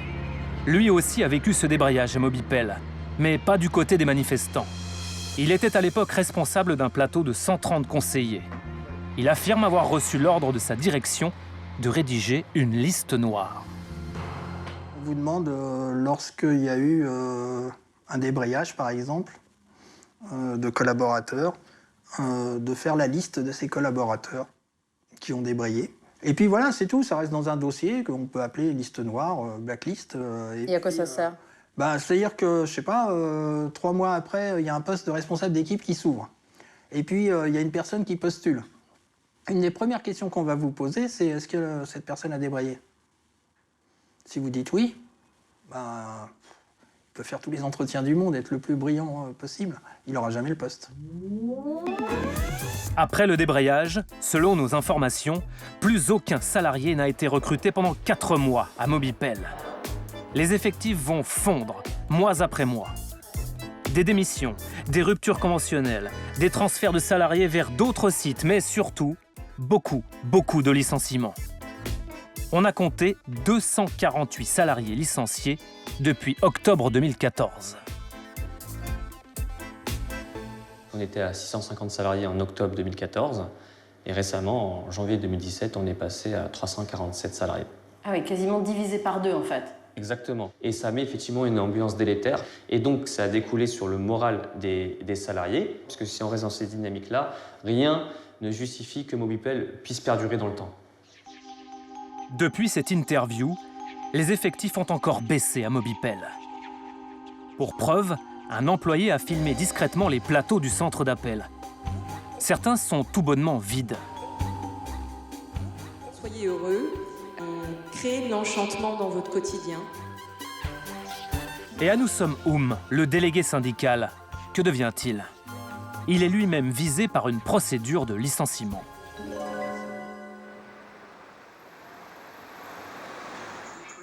Pour Feral Messac, la chute des effectifs de Mobipel à la suite de ce débrayage raconte bien le système Free.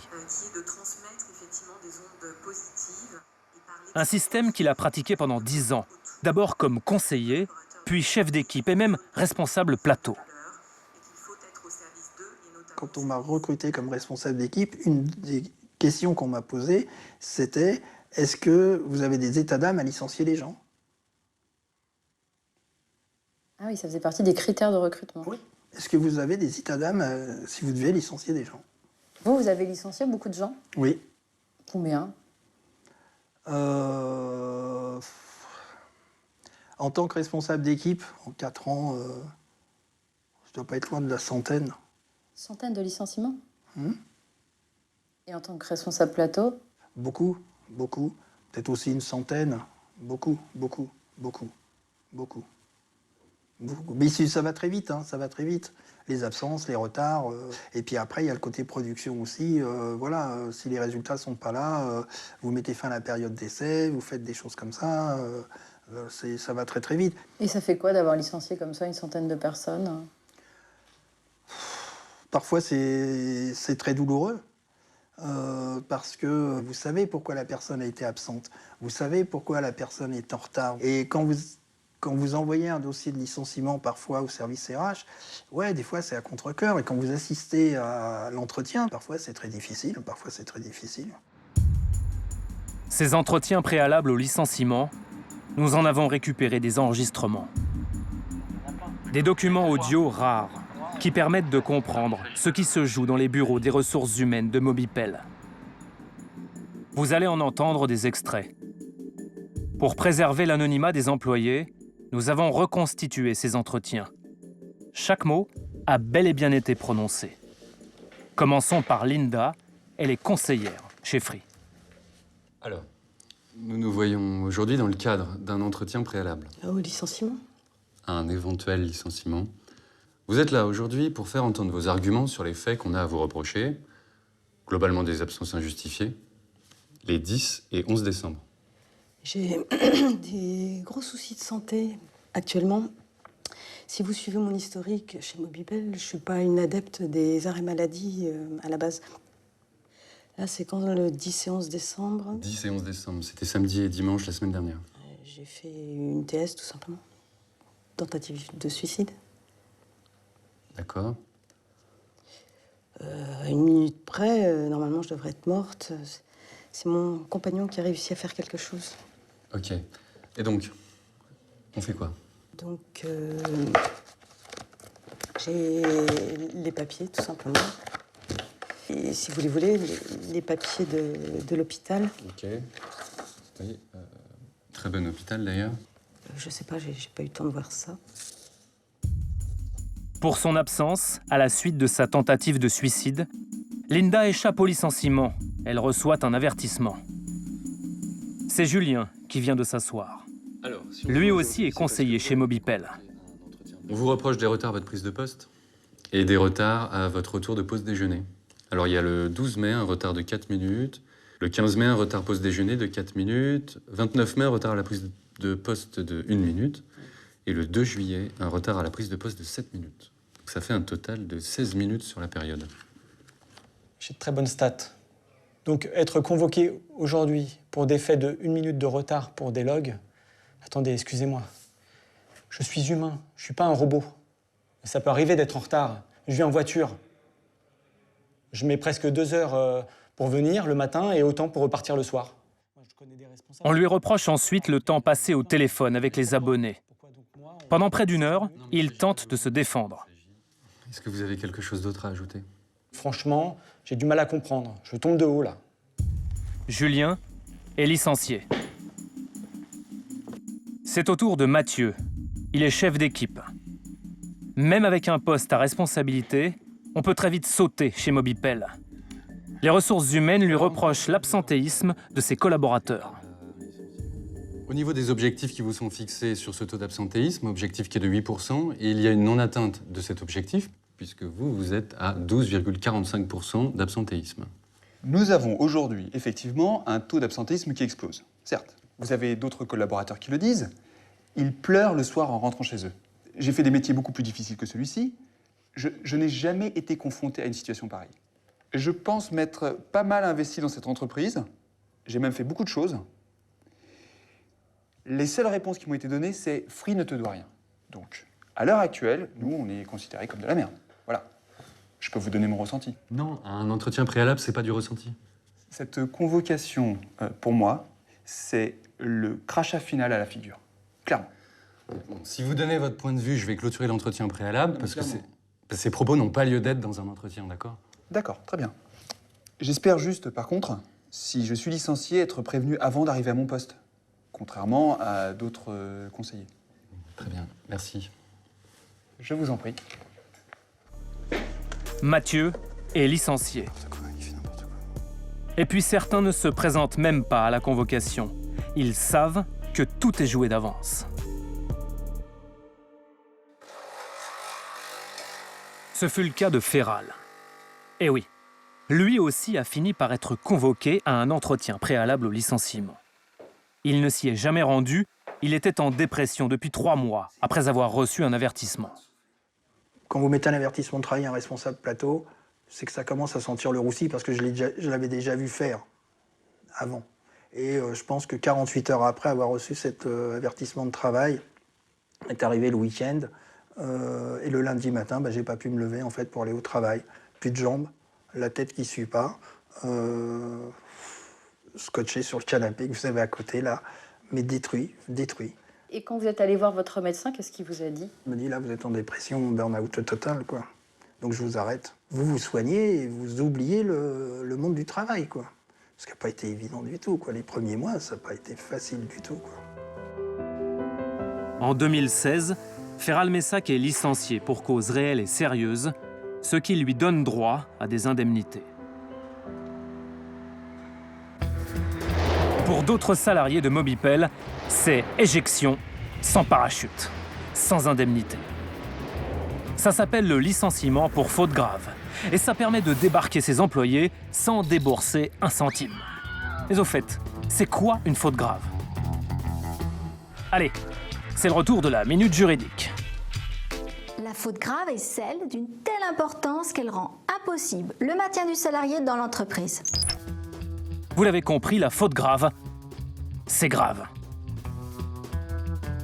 Selon notre enquête, en 2015 et en 2016, la majorité des employés de Mobipel ont été licenciés pour faute grave. Au Prud'homme de Nanterre, nous retrouvons un salarié de Mobipel qui est dans ce cas-là. Aujourd'hui, toujours au chômage, il préfère rester anonyme. Tiens, voici l'avocate de Free. Ce monsieur, il a été licencié. Je suis pas. Je vais vous dire, vous écoutez, les débats sont tout à fait publics, mais moi je ne suis pas là pour vous donner une conférence.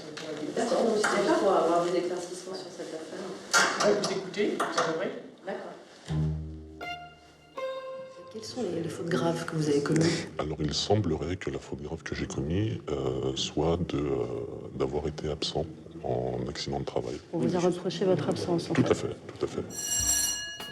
On vous explique. Ce responsable d'équipe fait un jour une mauvaise chute sur le plateau de Mobipel. L'accident bête, mais qui lui ruine le dos.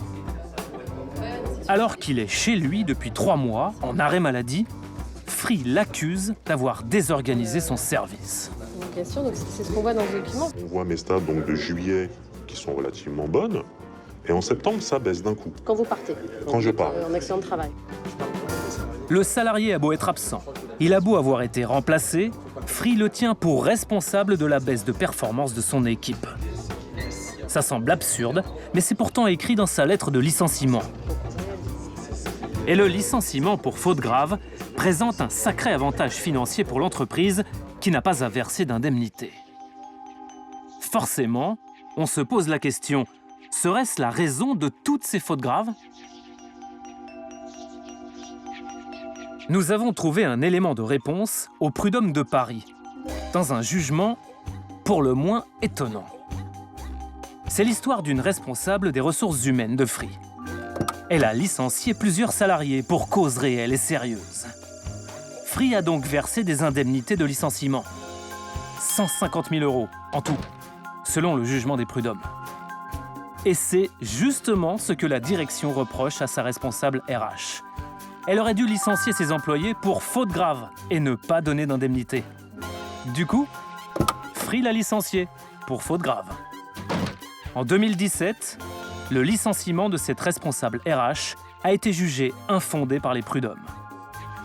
Free a fait appel.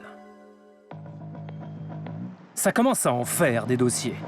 Forcément, on a envie d'en parler au grand patron, Xavier Niel. Refus de Free. Nous demandons alors une interview avec Angélique Gérard, la directrice des centres d'appel. Nouveau refus. C'est finalement Maxime Lombardini, le directeur général de Free, qui est désigné pour répondre à nos questions. C'est comme ça que par un beau matin, nous nous rendons au siège du groupe. À l'accueil, on attend sagement la responsable de la communication. Ah, la voici. Bonjour, ravi de vous rencontrer. Est-ce que je peux vous demander de ne pas me fumer, en fait, si c'est possible? Bien sûr. Vous avez des choses à cacher chez Pas lui? du tout. Ah bon? Personne ne veut être filmé. Bonjour madame. Une responsable de la communication qui ne veut pas être filmée, on est quelque peu surpris. Elle nous conduit sur le lieu de tournage, choisi par Free, son centre d'appel parisien. Comment? J'ai coupé la caméra, s'il vous plaît, en arrivant sur le plateau, parce qu'il y a des gens qui ne souhaitent pas être filmés du tout. Et pour le coup, il y a un droit à l'image qu'il faut respecter, donc je... Bien sûr.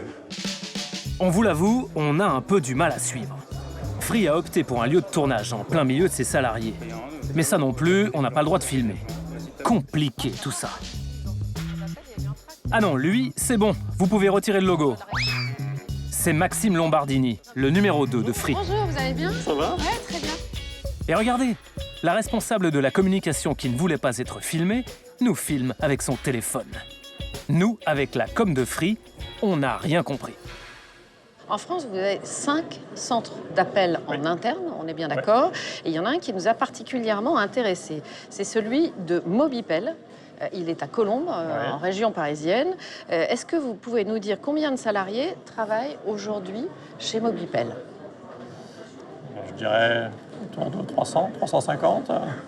330 exactement. Ouais, donc je suis pas trop mauvais. En mars 2017. Ouais, vous n'êtes pas trop Merci. mauvais. Est-ce que vous pouvez m'expliquer pourquoi les effectifs de Mobipel, donc ce centre d'appel à Colombes, ont été divisés de moitié en 2 ans et demi? On a une difficulté à recruter. On a une difficulté à conserver nos salariés, même en fin de formation. Une partie d'entre eux nous quitte avant même d'avoir terminé la formation, peut-être parce que c'est un métier difficile. On a un taux d'absentéisme relativement élevé, etc. Je vous pose la question, est-ce que c'est pas parce qu'il y a eu à Colombes, à un moment, un débrayage de 3 heures des salariés? 3 heures en tout et pour tout. Hein. Ah, donc vous pensez que quand il y a un débrayage de 3 heures, on fait la table rase du... Je vous pose la question, je vous dis, est-ce que oui ou non, les effectifs de Mobipel à Colombes ont diminué, ont été réduits parce qu'il y a eu un débrayage de 3 heures sur ce site? Je vous réponds les yeux dans les yeux de manière plus claire qu'il n'y a strictement aucun lien entre l'un et l'autre. Strictement aucun lien. D'accord. Parce que le 7 octobre 2014, les salariés ont débrayé 3 heures donc, pour dénoncer la dégradation de leurs conditions de travail. Et une semaine plus tard, eh bien, les représentants syndicaux ont reçu un mail. Et donc, dans ce mail, il était clairement dit, je vous cite les propos, « Jusqu'à apaisement de la situation sociale, nous vous informons qu'il n'y aura plus le moindre recrutement sur le site de Mobipel. Nous ne pouvons continuer à investir sur un centre qui s'avère désormais sensible et où la menace pèse chaque jour. » En fait, le résumé comme ça. Ah, c'est pas le résumé, c'est écrit là. L'auteur de ce mail, c'est la directrice de la relation abonnée de Free. C'est Angélique Gérard. C'est une figure historique du groupe, donc c'est quelqu'un de confiance dans le groupe.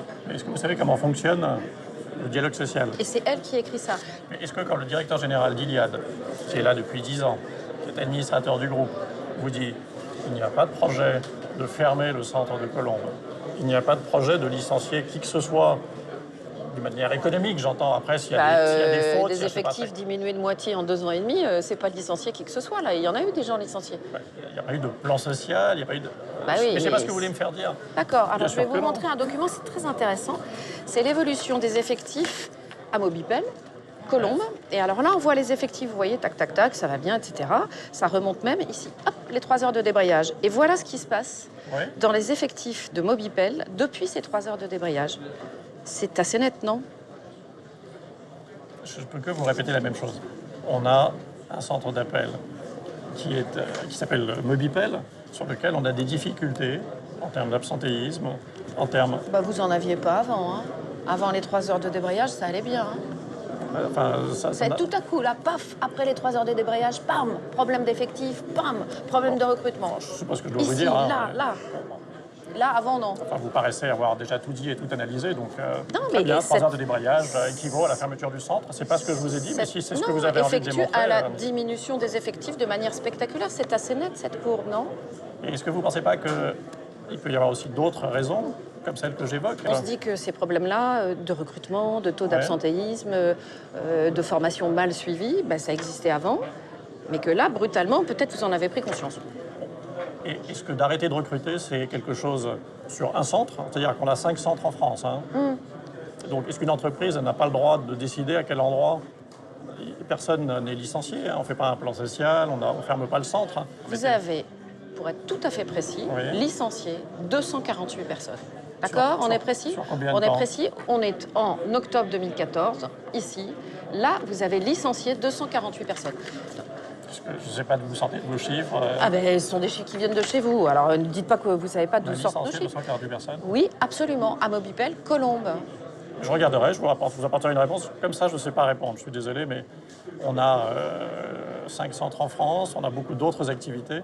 Donc, je ne connais pas le détail de chacune des évolutions d'effectifs sur chacun des centres. Vous me le pardonnerez. Je dois être un mauvais directeur général, mais... C'est bête, hein, parce que votre directrice de la communication, elle a beaucoup insisté pour savoir de quoi on allait parler. Et on vous l'avait dit que le centre Mobipel nous intéressait beaucoup à Colombes. On est mal organisé, alors. C'est vous qui le dites. Ouais. Alors, en 2016, 46 salariés de Mobipel sont licenciés pour faute grave par Free, c'est-à-dire votre entreprise. Ça représente 60% des personnes licenciées dans ce centre d'appel. Pourquoi vous licenciez 60% des gens que vous licenciez cette année-là pour faute grave? C'est écrit là. Non, mais je ne conteste pas. Voilà. Ça doit être qu'on a considéré qu'il y avait... Faute grave, 46, c'est écrit là. On a dû considérer. Et après, vous verrez à l'issue des contentieux éventuels ce qu'il en est. Qu'il y avait 46 fautes graves.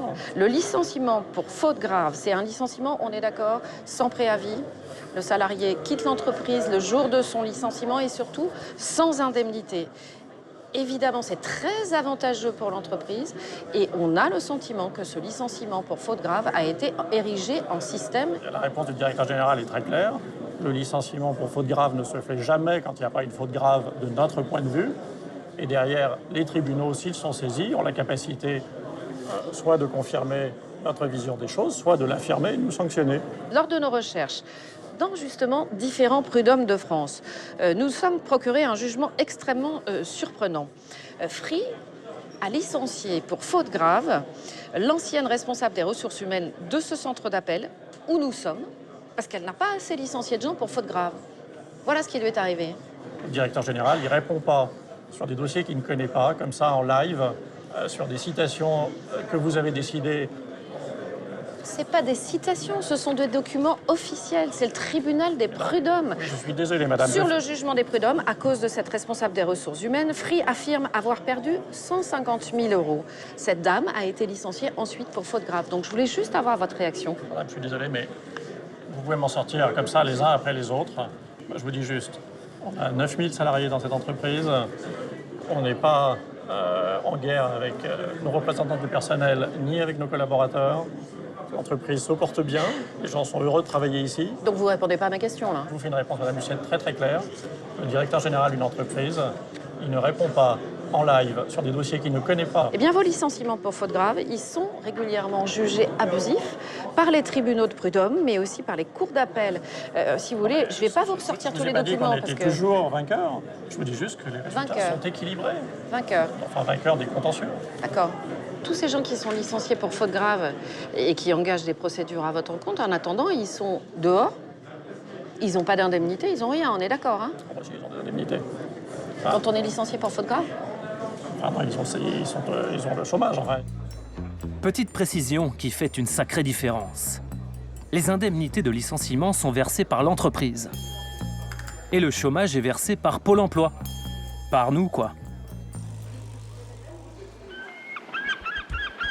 Toutes ces histoires de licenciement, vous en avez assez. Il est temps de prendre le large, de profiter du soleil et de la mer. Ça tombe rudement bien, Free possède 2 centres d'appel au Maroc. 1800 salariés y travaillent. Ici aussi, on pratique l'enchantement des conseillers. Notre recette, le management à visage humain, à travers des valeurs comme la proximité, la simplicité, la bienveillance et l'intégrité. Notre ambition, c'est d'enchanter nos collaborateurs pour qu'ils enchantent nos clients. Et puis, comme le dit Xavier Niel, le Maroc, ça présente beaucoup d'avantages. Vous allez me dire qu'il y a une économie de coûts, oui, mais surtout, vous avez des lois sociales plus souples au Maroc qui permettent de faire travailler simplement des gens le week-end et la nuit, ça reste des salariés free.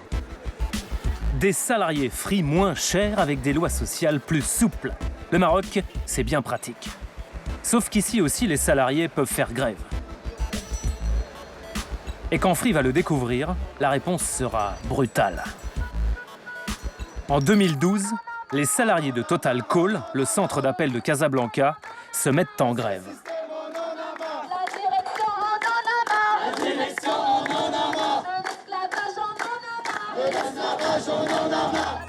Les employés dénoncent leurs conditions de travail. Mais la direction de Free ne fait aucune concession. Pendant des semaines, le mouvement s'enlise. Alors, Angélique Gérard prend l'affaire en main et débarque à Casablanca. À l'UMT, le principal syndicat marocain, on se souvient des méthodes musclées de la patronne des centres d'appel. Ayoub Saoud a négocié la sortie de la grève avec Angélique Gérard et le gouverneur de Casablanca. La direction de Total Call allait à la limite du chantage avec les autorités publiques, que je vais ramasser mes clics et mes claques et puis vous laisser les 1000 et quelques emplois à employer vous-même. Donc c'était à la rigueur un chantage d'État. C'est-à-dire qu'Angélique Gérard, elle a fait du chantage à l'emploi, quoi. Ouais, c'est ça. Donc c'était clairement ça. Et vous arrêtez la grève, autrement on s'en va. Ouais, et c'est que si ça continue comme ça risque d'impacter notre politique d'investissement au Maroc. Malgré les menaces, la grève se poursuit. Alors Free opte pour une stratégie plus radicale, dévoilée dans cet échange de mails entre Angélique Gérard et Maxime Lombardini. Ce dernier écrit « Je comprends que des licenciements sont en cours sur Casa pour sortir du mouvement de grève. Quelles sont vos recommandations ?» Angélique Gérard répond « En réalité, nous n'avons encore que 50 grévistes. Nous liquiderons les 50 détracteurs. » Liquider, c'est salariés. Rien que ça. Qu'est-ce qui est arrivé aux salariés qui ont fait grève? Alors, ces salariés, malheureusement, donc en majorité, ont été licenciés. Parce qu'ils avaient fait grève? Ouais. C'est violent, c'est interdit par la loi, c'est interdit par la Constitution marocaine. Mais ils l'ont fait quand même. Mais ils l'ont fait. Selon le syndicaliste, une centaine de salariés en tout auraient été licenciés. Le mouvement social s'arrête. Free a gagné. Et tant pis pour ceux qui oseront désormais faire entendre leur voix. C'est l'histoire qu'a vécue un ancien salarié de Free. La rencontre a lieu dans un hôtel discret du centre de Casablanca. S'afficher comme contestataire, ce n'est jamais bon. En 2014, avec 4 autres employés, il tente de monter un bureau syndical chez Total Call. Nous avons monté le dossier en cachette pendant 3 mois. Le jour J est arrivé. Alors, on est parti à la direction. Nous sommes le nouveau groupe syndical au sein de votre société. Voilà le dossier. Il nous faut une accusée de réception de votre part. Ils nous ont dit, laissez-nous le papier. On va faire une petite réunion, on va parler et demain, on va vous répondre. Le lendemain, vous revenez? En rentrant, j'ai été arrêté par la vigie. Un vigile qui vous arrête? Ouais, c'est un vigile. Je dis, pourquoi, c'est quoi le problème? Ordre de la direction. Selon lui, ses autres collègues subiront le même sort. Interdiction de prendre leur poste. Le même soir, il y avait des huissiers de justice qui sont venus chez nous, chez moi, chez mes collègues, chacun à sa maison, pour lui donner son licenciement. Les causes, par exemple, pour moi, c'était ne pas vouloir reprendre les appels. Mon collègue, on lui a dit carrément qu'il était ivre. Et c'est pour ça qu'on le licenciait? C'est ça. Le deuxième, c'était des absences injustifiées, répétitives. C'était ça. Et vous, comment vous avez réagi quand vous avez été licencié? On vivait que de notre salaire, c'était vraiment un choc. C'était vraiment un choc. Nous avons travaillé pendant 5 ans, 6 ans, 7 ans, 8 ans, et aujourd'hui, ils nous jettent à la rue pour n'importe quoi. Un an plus tard, Angélique Gérard et Maxime Lombardini célèbrent les 10 ans du centre d'appel marocain. Ils sont enchantés. J'imagine que vous vous souvenez très bien de ce qui s'est passé en 2012 dans le centre d'appel Total Call au Maroc. Oui. Que s'est-il passé, dites-moi? En 2012, les salariés se sont mis en grève. Ils dénonçaient leurs conditions de travail. On est d'accord avec ça? Oui, c'est possible, oui. D'accord. Comment vous avez réagi à ce moment-là, lors de ce mouvement de grève et après? Alors, ce que je peux vous dire, c'est que le centre d'appel a subi des gros travaux de réflexion, de la climatisation, etc. Après ce mouvement de grève, vous avez amélioré les conditions de travail. C'est ce que vous êtes en train de nous dire, c'est ça? Non, c'est pas ce que je vous ai dit. D'accord, alors je vous écoute. Non, je vous ai simplement dit, puisque vous évoquez un débrayage qui est loin de concerner l'ensemble du centre. Hein. C'est une petite partie des effectifs qui débrayent. C'est une grève, je crois. Hein. C'est une grève de plusieurs semaines, c'est pas un débrayage. Hein. Selon nos informations, Free a licencié les grévistes. Selon les syndicats, en tout, plus de 100 licenciements. Est-ce que c'est le cas ou pas? Franchement, je sais pas vous répondre sur... Donc vous savez que la clim a été changée, mais vous savez pas s'il y a 100 grévistes qui ont été licenciés. C'est bête. C'est bête. Est-ce que oui ou non, vous avez, vous, Free, licencié des grévistes au Maroc dans le centre d'appel Total Call? Je vais vous faire une réponse Question simple. qui vaudra pour l'ensemble de notre œuvre, l'ensemble de nos sites en France et à l'étranger. À ma connaissance, on n'a jamais licencié quelqu'un parce qu'il avait fait grève. Jamais. C'est pas une cause de licenciement, hein, d'ailleurs. Donc, ma réponse comme ça, elle est claire. Vous voyez, le directeur général, il vous apporte une réponse précise, claire. Chez Free, chez Iliad, on ne licencie pas quelqu'un parce qu'il fait grève. D'accord. Alors 2 ans plus tard, en 2014, toujours dans le même centre d'appel, Total Call, toujours au Maroc, des salariés vont tenter de monter une section syndicale, Union marocaine du travail, dans votre entreprise. Est-ce que vous savez ce qui est arrivé aux salariés qui ont tenté de monter cette section syndicale? Non, je ne sais pas. Vous ne savez pas du tout? Non. Eh bien, ils se sont présentés à leur travail, on les a interdits de rentrer dans votre centre d'appel, ils ont été licenciés. Donc est-ce que empêcher la création d'une section syndicale par le licenciement, c'est votre manière d'envisager le dialogue social chez Free? Je suis sûr que présenter comme ça, c'est assez sympathique. Ces salariés sont interdits d'entrer dans l'entreprise, licenciés, la section syndicale n'est pas créée. Voilà, ça c'est factuel, ce sont les faits. Bon, bah, écoutez, moi, c'est très compliqué sur du droit social, qu'on soit en France ou au Maroc, de réagir à chaud sur des choses. Mais c'est pas à chaud, c'était en 2014, on est en 2017, c'était il y a 3 ans. Jouons avec les mots. D'accord, alors on va parler de choses encore plus récentes. On va parler de quelque chose qui s'est passé fin avril 2017. Donc pour le coup, là, c'est très récent. Des salariés marocains ont à nouveau retenté de créer un bureau syndical, toujours chez Total Call, toujours dans le même centre d'appel. Et bien là encore, vous avez procédé à plusieurs licenciements. Et ça non plus, vous ne le savez pas. Ah, non, je suis désolé. Et regardez, attends, on va regarder ça. Hein. On peut se présenter aux élections. Pourtant, quelques jours avant l'interview, le syndicat, l'UMT, a envoyé une lettre à Total Call et aux autorités marocaines pour dénoncer ces pratiques. Monsieur a été licencié par les services de votre DRH ce vendredi 12 mai 2017, sans raison préalable d'un point de vue légal. Donc vous voyez, quand quelqu'un veut créer une section UMT dans votre entreprise, eh ben voilà ce qui lui arrive. Donc il est licencié. Donc j'imagine qu'il y a un contentieux en cours. Regardez la date, c'est avril 2017, mai 2017. Donc le contentieux, s'il est en cours, il n'est pas en cours depuis longtemps. Donc on verra. Et là encore, si l'entreprise s'est mal comportée, vous présentez les choses de telle manière qu'on a l'impression qu'on est toujours... on se comporte monstrueusement. Je ne présente rien, je vous montre des documents, je vous demande des réactions claires. Est-ce que oui ou non? Désolé, je ne sais pas réagir sur des documents, sur des dossiers que je découvre, etc. Je vous le redis. Vous, alors, votre conclusion à vous, Monsieur Lombardini, c'est quoi sur les conditions de travail chez Free, au Maroc, mais aussi à Colombe? Ma conclusion à moi, c'est qu'on a un groupe qui emploie ses salariés. Il ne les met pas chez des sous-traitants pour s'en débarrasser. Qui sont en CDI, qui les forme, qui les fait évoluer, qui a développé l'emploi en France sur 5 centres, alors que quand on a lancé le mobile, franchement, la solution de facilité que d'autres, depuis, ont déployé, c'était de prendre un sous-traitant et d'aller offshore discrètement. C'est pas ce qu'on a fait. Merci, Monsieur Lombardini. Merci à vous. En remballant nos documents, on est quelque peu déçus de ne pas avoir pu interviewer Angélique Gérard. Comme elle est patronne de tous les centres d'appel et qu'on ne parle que de centres d'appel, est-ce que oui ou non, il serait jouable et possible d'interviewer Angélique Gérard? Sur les cas individuels, je pense que ce serait totalement déraisonnable. Quand vous avez un licenciement en cours, vous ne participez pas à une émission de télévision pour faire des commentaires à chaud sur tel ou tel dossier. C'est sérieux, madame.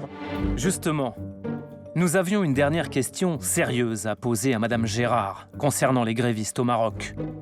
Qu'entend-elle par « nous liquiderons les 50 détracteurs » ? Contactée par mail, la direction de Free n'a pas répondu à cette question. Alors, pour terminer cette enquête, méditons sur cette citation. Les salariés dans les centres d'appel, ce sont les ouvriers du 21e siècle. C'est un métier horrible. Le job qu'ils font, c'est le pire des jobs. Et devinez qui en est l'auteur. Xavier Niel. Plutôt Cash, le patron de Free. On aurait tant aimé l'interviewer.